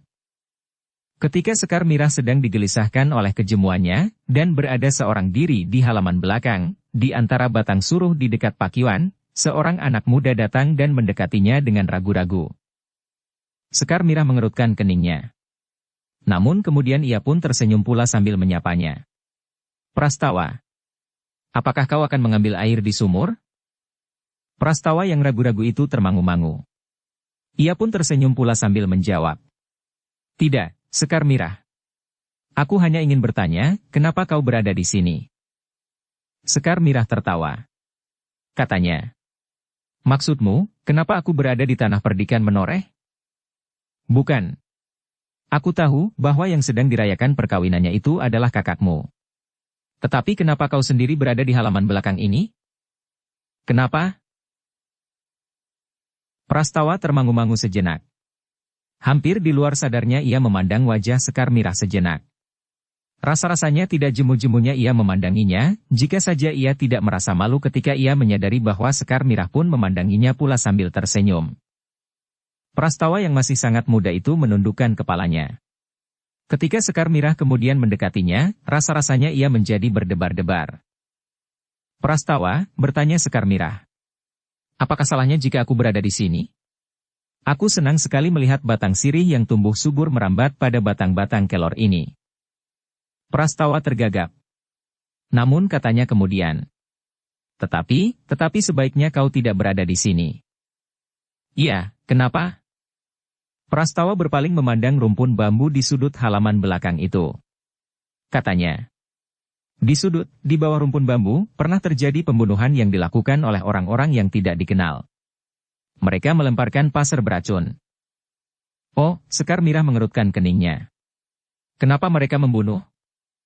Aku tidak tahu. Pandan Wangi mengetahui serba sedikit. Tetapi persoalan seluruhnya memang tidak begitu jelas baginya. Bahkan Pandan Wangi pun telah dilempar pula dengan pasir beracun. Untunglah ia sempat menghindar. Dukung channel Novel Silat dengan subscribe, follow, like, komen dan share. Sekar Mirah mengangguk-angguk. Sebagai seorang gadis yang memiliki kemampuan untuk membela diri, ia tidak menjadi takut. Tetapi ia menjadi heran bahwa hal itu telah terjadi di halaman. Ia pernah juga mendengar bahwa telah terjadi peristiwa yang mengejutkan di tanah perdikan Menoreh. Tetapi hal itu sudah hampir dilupakannya. Dan kini ia telah mengenangkannya kembali. Masuklah ke longkangan, desak Prastawa kemudian. Sekar Mirah memandang Prastawa sejenak. Namun kemudian ia pun tersenyum. Baiklah. Tetapi aku akan mengambil beberapa lembar daun sirih yang masih muda. Nampaknya segar sekali. Prastawa termangu-mangu. Namun kemudian katanya. Baiklah, aku akan mengambil beberapa lembar buatmu. Sekar Mirah termangu-mangu. Namun kemudian ia pun mengangguk-angguk. Katanya. Terima kasih. Kau sangat baik. Dada Prastawa menjadi kian berdebar-debar. Tetapi ia pun kemudian melangkah ke tengah-tengah tanaman sirih yang tumbuh subur di dekat sumur di halaman belakang. Sejenak kemudian, Prastawa pun sibuk mengambil daun-daun sirih muda yang menjulur rendah, sehingga ia tidak perlu memanjat. Hanya kadang-kadang ia berdiri beralaskan batu-batu yang agak besar di pinggir sumur itu. Sekar Mirah memandang anak yang masih sangat muda itu. Anak muda yang lincah dan cekatan. Namun bagi Sekar Mirah, Prastawa akan dapat menjadi seorang adik yang baik, apalagi ia tahu bahwa ia memang adik sepupu Pandan Wangi. Tidak usah terlalu banyak, berkata Sekar Mirah kemudian. Terima kasih. Itu bagiku sudah terlampau banyak. Aku tidak banyak makan sirih. Tetapi mungkin perempuan-perempuan tua di ruang dalam, jawab Prastawa. Sekar Mirah mengangguk. Jawabnya. Baiklah. Aku akan membawanya kepada mereka. Tetapi itu sudah terlalu banyak. Prastawa pun kemudian berhenti memetik daun sirih. Rasa-rasanya ia berbangga hati dapat menyerahkan daun sirih itu kepada Sekar Mirah. Jangan terlalu lama di sini, berkata Prastawa kemudian. Masuklah. Meskipun sudah lama tidak terjadi sesuatu lagi di tanah ini, tetapi siapa tahu bahwa mereka sebenarnya hanya sekedar menunggu saat-saat kita lengah. Baiklah, jawab Sekar Mirah. Sambil membawa daun sirih itu, Sekar Mirah pun kemudian masuk ke longkangan, langsung menuju ke ruang dalam. Tetapi ia tidak lagi masuk ke dalam bilik Pandan Wangi, karena bilik itu kemudian menjadi bilik pengantin. Namun, ketika Sekar Mirah melintas di ruang dalam, ia berpaling oleh sebuah suara yang memanggil namanya. Dilihatnya Pandan Wangi berdiri termangu-mangu di sudut ruangan. Oh, dengan serta-merta Sekar Mirah mendekatinya sambil tertawa. Kau nampak pucat. Ah, kau, desis Pandan Wangi sambil menjulurkan tangannya. Sekar Mirah bergeser surut. Sambil tertawa ia berkata, Jangan. Jangan kau cubit aku. Jika kulitku terkelupas, maka kecantikanku akan berkurang. Pandan Wangi pun kemudian tertawa pula. Apakah kau tidak sempat tidur? Bertanya Sekar Mirah. Seharusnya kau tidak usah ikut sibuk lagi. Biarlah orang-orang lain menemui tamu dan mengatur ruangan. Tetapi tamu-tamu itu adalah kawan-kawanku bermain. Mereka datang tidak bersama-sama, tetapi berurutan. Sebaiknya kau ikut menemuinya. Kemana saja kau sehari ini, seolah-olah hilang di rumah ini. Aku tidak mau mengganggumu. Aku kadang-kadang berada di dapur. Tetapi kadang-kadang mencari daun sirih seperti sekarang ini. Pandan Wangi memandang daun sirih itu sambil termangu-mangu. Lalu, jangan terlalu sering pergi ke kebun itu. Ya. Aku sudah mendengar. Ketika aku memetik daun sirih, Prastawa menyusulku dan mengatakannya bahwa sebaiknya aku masuk ke longkangan. Iya benar. Dan kau pun harus mengikuti petunjuknya. Pandan Wangi berhenti sejenak lalu. Marilah.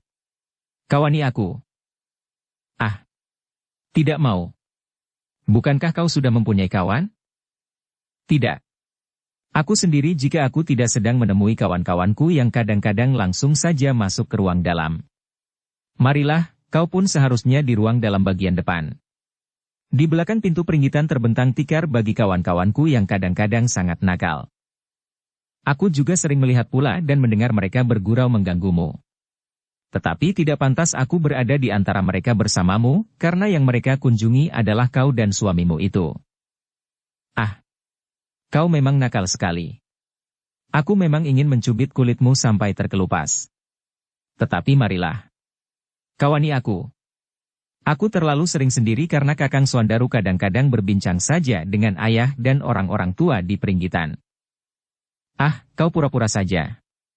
Aku tentu lebih senang berada di dapur. Pandan Wangi memandang Sekar Mirah dengan tajamnya. Apalagi ketika ia melihat Sekar Mirah tersenyum-senyum sambil surut selangkah. Kawani aku. Meskipun barangkali tidak terus-menerus. Sekarang aku pun sendiri. Kakang Swandaru sedang duduk di Pringgitan. Baiklah.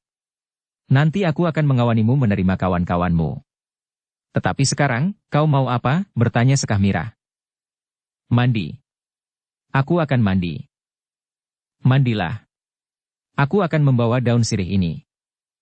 Pandan Wangi pun kemudian melangkah ke pintu butulan dan langsung ke pakiwan, sedang Sekar Mirah pergi ke tempat orang-orang tua sedang sibuk di ruang dalam bagian belakang.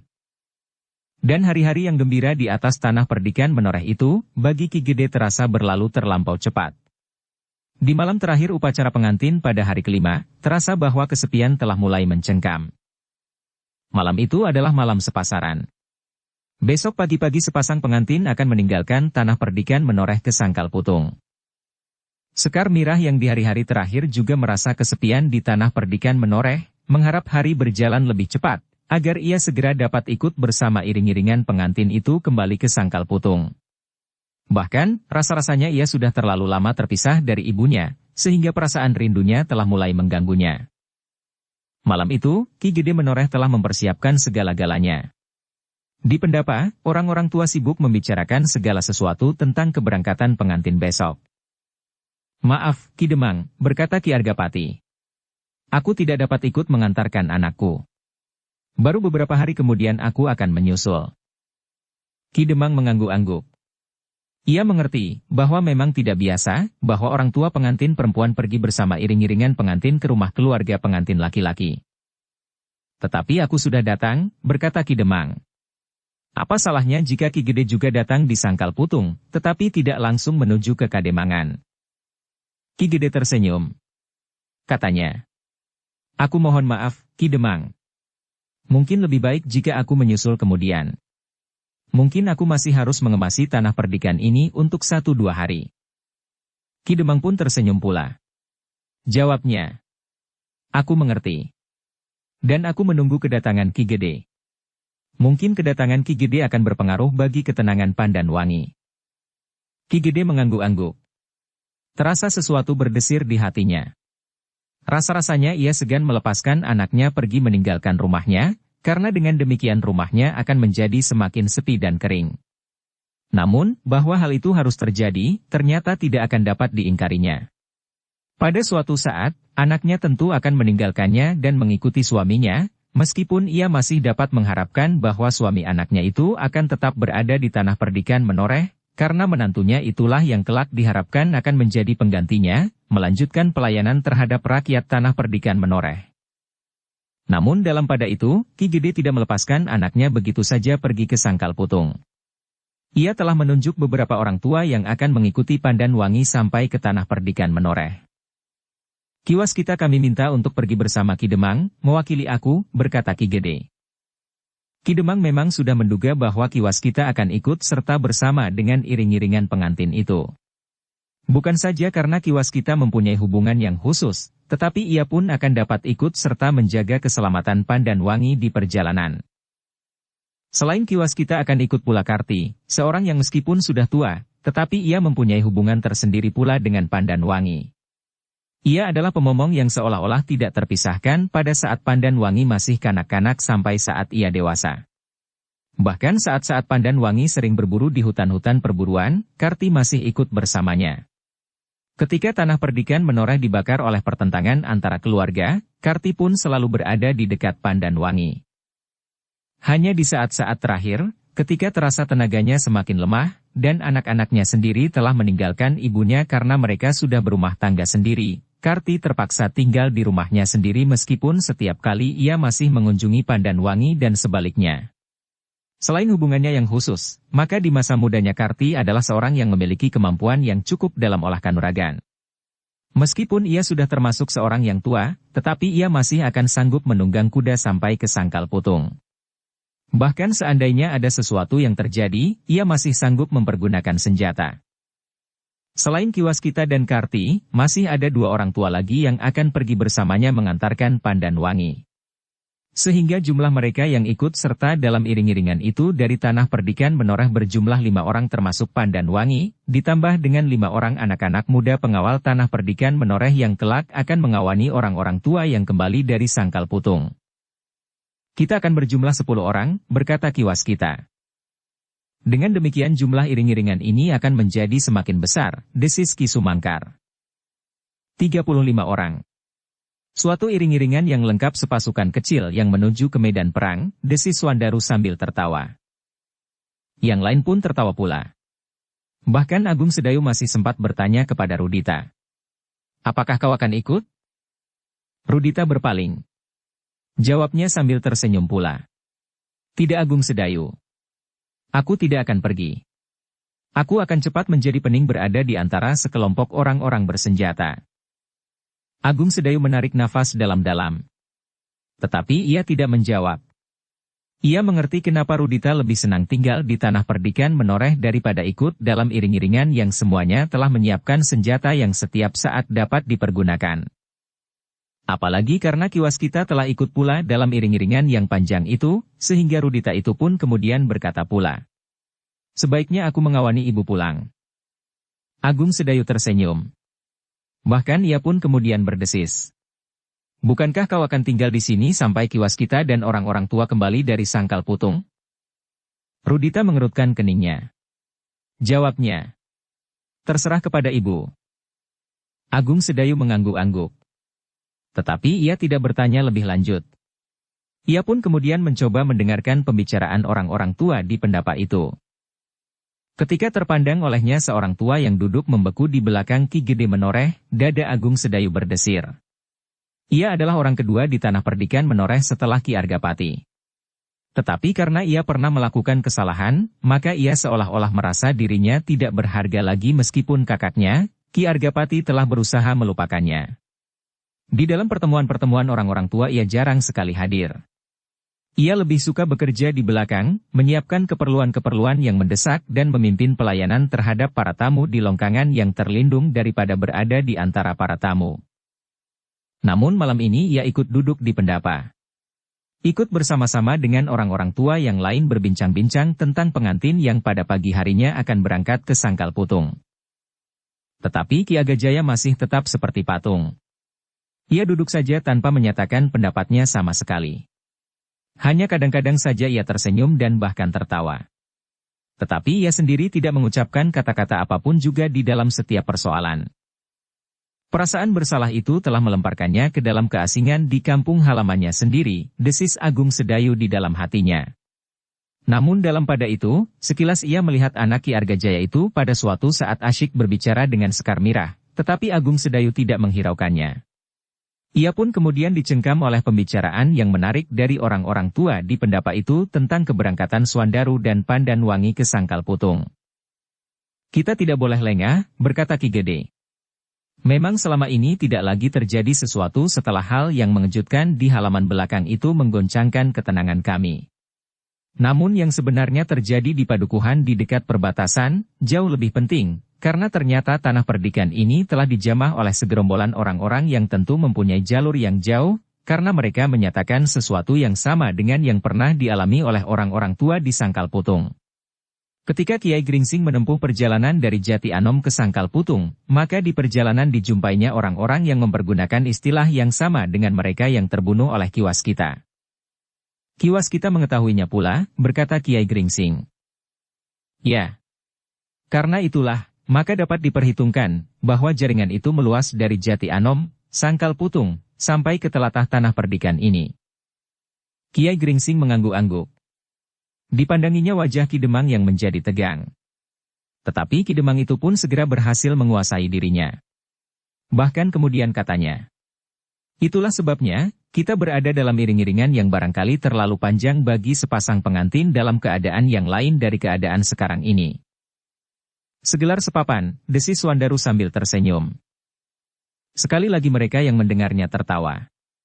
Namun Agung Sedayu melihat sekilas sorot yang lain memancar dari mata Swandaru.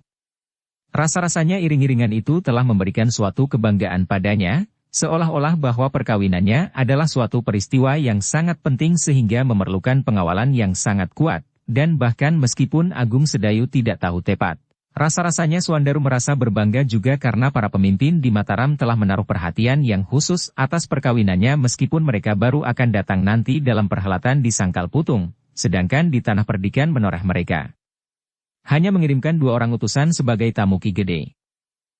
Demikianlah maka ternyata Ki Gede Menoreh pun memberikan pesan seperti yang pernah diberikan oleh Ki Demang di Sangkal Putung. Para pengiring dan sepasang pengantin itu sama sekali tidak dibenarkan untuk memakai barang-barang perhiasan di sepanjang jalan.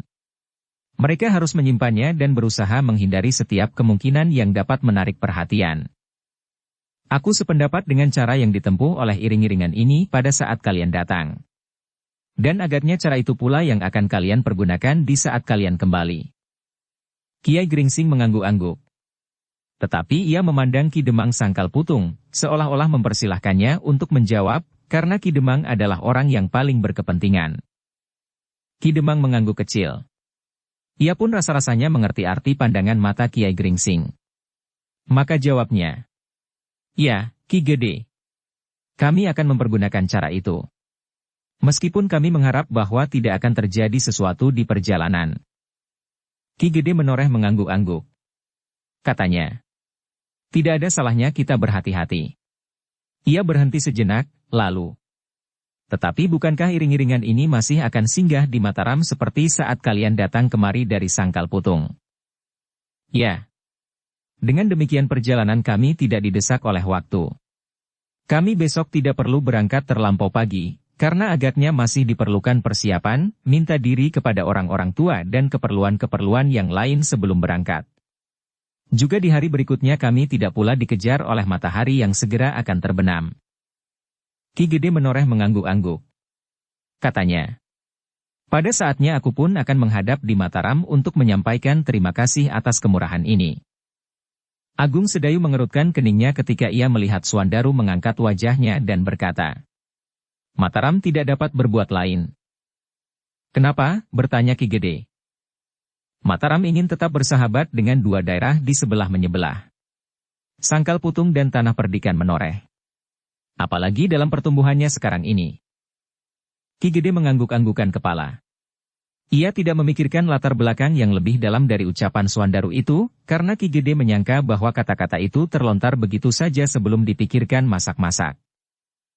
Tetapi Kiai Gringsing dan Agung Sedayu menangkap kata-kata itu agak lain. Rasa-rasanya memang terbersit suatu pendapat di hati Swandaru yang bukannya sekedar suatu kebetulan, bahwa Mataram memang memerlukan Sangkal Putung dan Tanah Perdikan Menoreh, sehingga Mataram harus berbuat sebaik-baiknya bukan atas dasar kebaikan hati, tetapi justru karena Mataram memerlukan.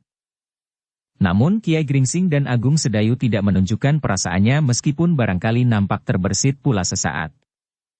Ketika Kiai Gringsing memandang wajah Ki Sumangkar, wajah itu pun berkerut sesaat. Ki Sumangkar adalah seseorang yang telah cukup masak mengikuti cara berpikir orang-orang yang berada di tangan pemerintahan ketika ia berada di Jipang. Agaknya ia pun dapat menangkap sepercik kelainan pada kata-kata Swandaru. Yang nampak lebih berkesan adalah justru Ki Waskita. Tetapi ia pun kemudian berpaling, seolah-olah ia tidak mendengar kata-kata Swandaru itu. Demikianlah pembicaraan malam itu pun masih berkelanjutan. Namun kemudian Ki Demang pun minta diri untuk mempersiapkan keberangkatannya besok bersama dengan sepasang pengantin yang akan diterima dengan upacara yang meriah pula di Sangkal Putung. "Silahkan, Ki Demang," berkata Ki Gede kemudian. Kedua pengantin itu pun harus beristirahat pula.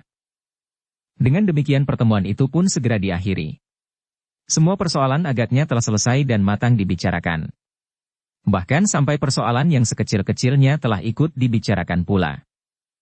Tetapi sepeninggal orang-orang tua di Pendapa, maka Ki Gede tidak segera pergi ke biliknya. Ia masih berkesempatan memanggil Pandan Wangi seorang diri. Sebagai orang tua, maka ia pun memberikan beberapa pesan yang penting bagi bekal hidupnya. Pandan Wangi mendengarkan pesan ayahnya sebaik-baiknya. Apalagi ayahnya berbicara kepadanya dengan sikap dan cara yang dewasa. Dengan hati-hati Ki Gede mengatakan betapa hidupnya sendiri pernah mengalami kepahitan saat-saat ia mulai menginjakkan kakinya di jenjang perkawinan karena persoalan yang menyangkut orang ketiga. Namun lambat laun, meskipun hambar, ia dapat berusaha memperbaiki keadaannya. Tetapi itu pun tidak berlangsung lama, ketika Ibu Pandan Wangi kemudian meninggal. Kau harus dapat mengendalikan dirimu. Perkawinan adalah suatu peristiwa yang agung dan suci. Pandan Wangi hanya dapat menundukkan kepalanya. Dengan sekuat tenaga ia bertahan, agar air matanya tidak meleleh di pipinya. Aku mohon doa restu, ayah, berkata Pandan Wangi kemudian. Tentu, Wangi. Tetapi kau pun harus tetap sadar, bahwa meskipun sebelumnya kau memiliki kemampuan untuk menjaga diri dengan olah kanuragan, tetapi ilmu itu sama sekali jangan sampai menyusup ke dalam hubungan keluargamu. Bagaimanapun juga kau tetap seorang perempuan yang sudah mempunyai kedudukan tersendiri di dalam hubungan keluargamu dengan suamimu seperti kedudukan perempuan-perempuan yang lain. Pandan Wangi mengangguk kecil. Dan ia pun berjanji di dalam hatinya, bahwa ia akan tetap menjadi seorang perempuan, meskipun ia memiliki kemampuan dalam olah kanuragan. Dalam pada itu, maka di rumah yang telah disediakan bagi para pengiring dari Sangkal Putung, Ki Demang sibuk mengemasi barang-barangnya.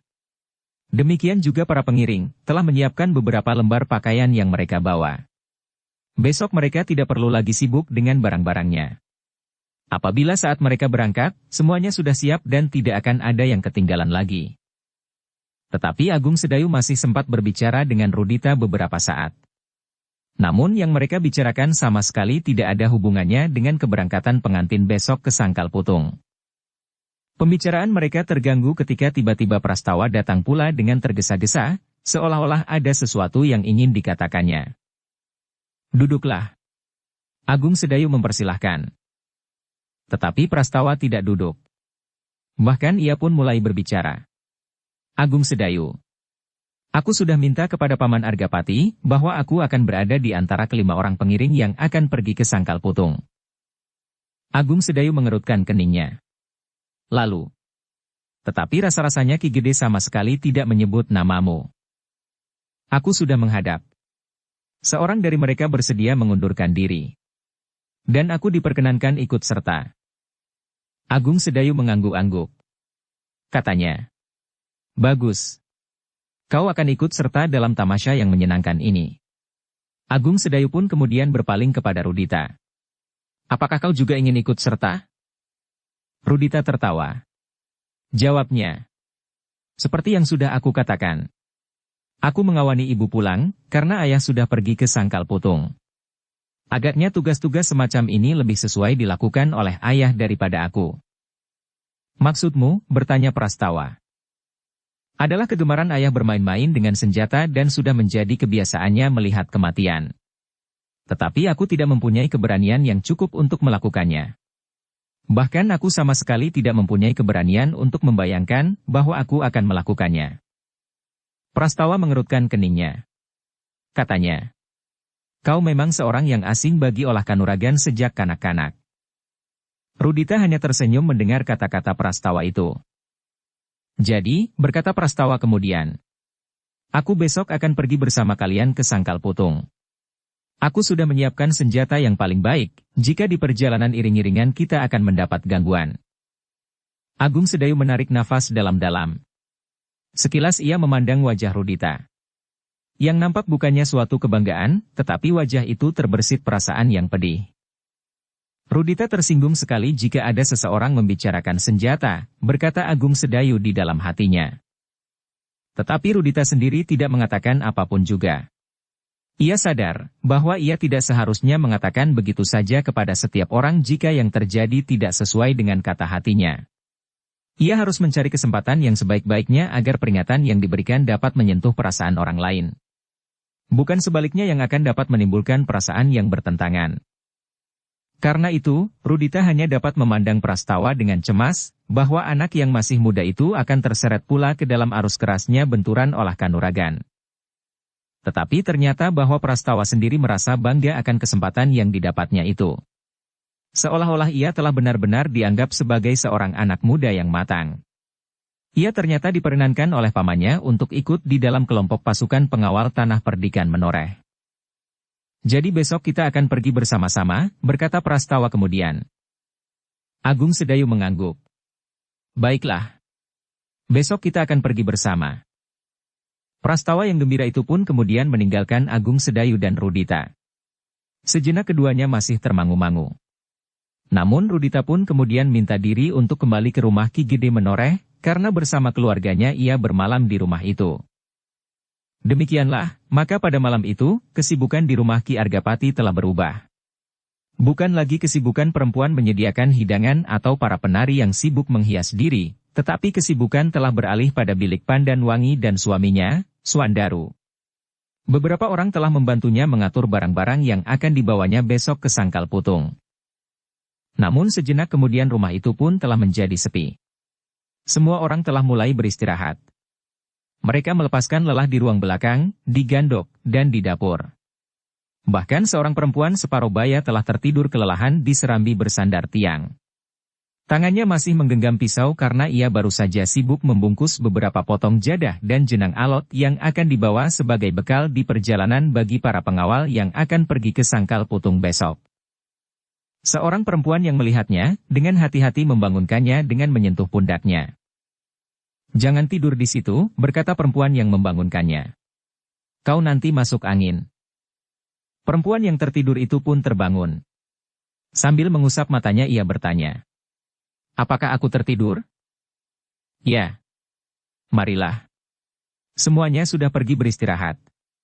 Besok kita akan bangun menjelang dini hari menyiapkan makan pagi bagi mereka yang akan berangkat ke Sangkal Putung. Apakah pendapa sudah sepi? Tamu-tamu sudah pulang. Dan mereka yang akan pergi besok pun sudah beristirahat. Kita pun mendapat kesempatan beristirahat meskipun hanya sebentar. 2-3 orang masih tetap berada di dapur merebus air. Untuk apa lagi? Para peronda di gardu depan, dan mungkin beberapa orang yang masih tetap berjaga-jaga di peringgitan. Perempuan yang masih menggenggam pisau itu pun kemudian bangkit berdiri dan pergi tertatih-tatih ke dapur. Rasa-rasanya matanya tidak mau dibuka lagi. Sehingga karena itu, maka ketika ia sampai di dapur, ia pun langsung menjatuhkan dirinya di amben. Pisau itu, minta seorang kawannya. Tetapi perempuan itu sudah tidak menjawab. Ia tidak mengetahui lagi ketika seseorang memungut pisau itu dari tangannya, karena ia sudah tenggelam lagi ke dalam mimpinya yang kabur. Ternyata bukan saja perempuan itu yang tidak sempat lagi membuka matanya setelah mereka bekerja beberapa hari, hampir siang dan malam tanpa berhenti. 1-2 di antara mereka hanya sempat tidur sesaat-saat dengan cara yang serupa dengan perempuan yang tertidur itu. Meskipun demikian, masih ada 1-2 orang di dapur yang harus menahan diri untuk mempersiapkan minum dan makan mereka yang bertugas meronda dan berjaga-jaga di gardu di depan regol halaman. Di dapur. Bahkan seorang perempuan separuh baya telah tertidur kelelahan di serambi bersandar tiang. Tangannya masih menggenggam pisau karena ia baru saja sibuk membungkus beberapa potong jadah dan jenang alot yang akan dibawa sebagai bekal di perjalanan bagi para pengawal yang akan pergi ke Sangkal Putung besok. Tetapi ternyata yang berjaga-jaga bukan saja para peronda di regol halaman rumah Ki Gede. Hampir di setiap padukuhan yang tersebar beberapa orang pengawal dan anak-anak muda tidak meninggalkan kesiagaan. Mereka berada di dalam gardu-gardu yang terpencar. Namun di antara mereka ada juga yang meronda berkeliling di sekitar padukuhan. Ternyata bahwa malam itu rasa-rasanya tidak ada sesuatu yang mencurigakan. Jalan-jalan yang sepi dan padukuhan yang lengang tidak menunjukkan gejala yang berbahaya bagi ketenangan tanah perdikan menoreh. Demikianlah, malam itu terasa menjadi sepi setelah malam-malam yang ramai karena perkawinan Pandanwangi dengan Swandaru. Beberapa orang yang meskipun berada di rumah masing-masing nampak lelah dan tertidur dengan nyenyaknya, karena mereka pun berturut-turut untuk beberapa malam telah menyaksikan berbagai macam pertunjukan yang meriah. Menjelang dini hari, rumah Ki Gede telah menjadi sibuk lagi. Beberapa orang perempuan yang sempat tidur untuk beberapa saat telah terbangun dan mulai menanak nasi. Sebelum pengantin berangkat ke Sangkal Putung lewat Mataram, mereka tentu akan dijamu untuk yang terakhir kalinya selama mereka berada di tanah perdikan Menoreh. Rumah Ki Gede itu menjadi semakin ramai ketika beberapa orang mulai terbangun pula. Pandan Wangi telah pula mandi, dan kemudian Swandaru dan mereka yang berada di Gandok. Ki Waskita pun telah bersiap pula, sementara orang-orang tua yang akan pergi ke Sangkal Putung bersamanya dan Karti, telah berada di pendapa pula ketika matahari mulai melontarkan cahaya yang kemerah-merahan.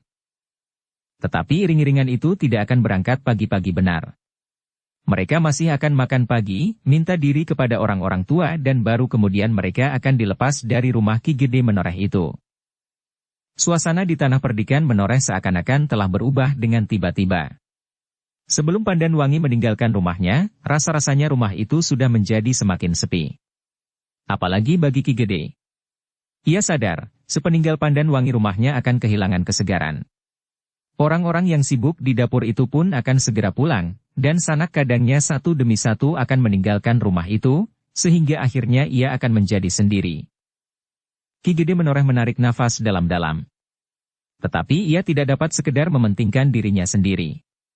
Adalah menjadi hak Pandan Wangi untuk kawin dan meninggalkannya mengikuti suaminya. Tetapi ia akan kembali, berkata Ki Gede Menoreh di dalam hatinya. Ia akan memerintah tanah perdikan ini sebaik-baiknya. Aku akan menjadi semakin tua, dan aku akan meninggalkan jabatanku. Aku sudah terlampau lelah. Sejak aku masih terlalu muda, aku sudah dilibat oleh ketegangan yang seolah-olah tidak ada henti-hentinya. Aku telah diguncang oleh persoalan pribadiku, persoalan tanah perdikan Menoreh, adikku yang kehilangan keseimbangan, dan ikut membakar tanah perdikan Menoreh, dan bermacam-macam peristiwa yang membuat dada ini menjadi pepat. Jika semuanya telah mapan kelak, mudah-mudahan aku mendapat kesempatan untuk menyepi dan beristirahat sebaik-baiknya. Bahkan mendekatkan diri dengan Yang Maha Kuasa di sebuah padepokan kecil yang terpencil, tanpa diganggu oleh siapapun juga. Perasaan Ki Gede menjadi bertambah sepi ketika ia melihat semua persiapan telah selesai. Beberapa orang sedang berbincang di pendapa, sedang beberapa orang yang lain tengah berjalan hilir mudik di halaman. Ki Gede, berkata Ki Waskita kepada Ki Gede Menoreh kemudian. Agaknya waktunya telah dekat, bahwa sepasang pengantin akan berangkat ke Kademangan Sangkal Putung. Ki Gede menganggukkan kepalanya. Dipandanginya beberapa orang yang duduk di pendapa. Kemudian dipandanginya dengan mata yang buram sepasang pengantin yang duduk di antara orang-orang tua. Namun ketika terpandang olehnya Pandan Wangi tersenyum, hatinya menjadi agak terhibur pula. Katanya di dalam hati.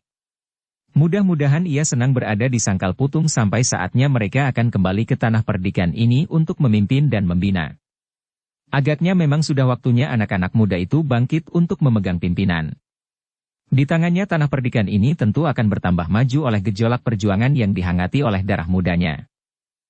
Sejenak kemudian, maka para tamu yang berada di pendapa, orang-orang tua dan para pengiring, telah menghadapi hidangan makan pagi. Sejenak mereka menyempatkan diri untuk makan dan minum, dan sekedar membicarakan tugas yang akan dipikul oleh mereka yang akan mengantarkan sepasang pengantin ke Sangkal Putung. Meskipun Ki Demang ada di sini, berkata seorang tua yang tidak akan pergi ke Sangkal Putung. Tetapi pada suatu upacara yang tentu akan diadakan, wakil Ki Gede akan menyerahkan dengan resmi kepada keluarga Ki Demang di Sangkal Putung, bahwa Pandan Wangi untuk seterusnya akan menjadi momongan Ki Demang sebagai menantu. Ki Demang tersenyum. Katanya, seseorang akan mewakili aku untuk menerimanya.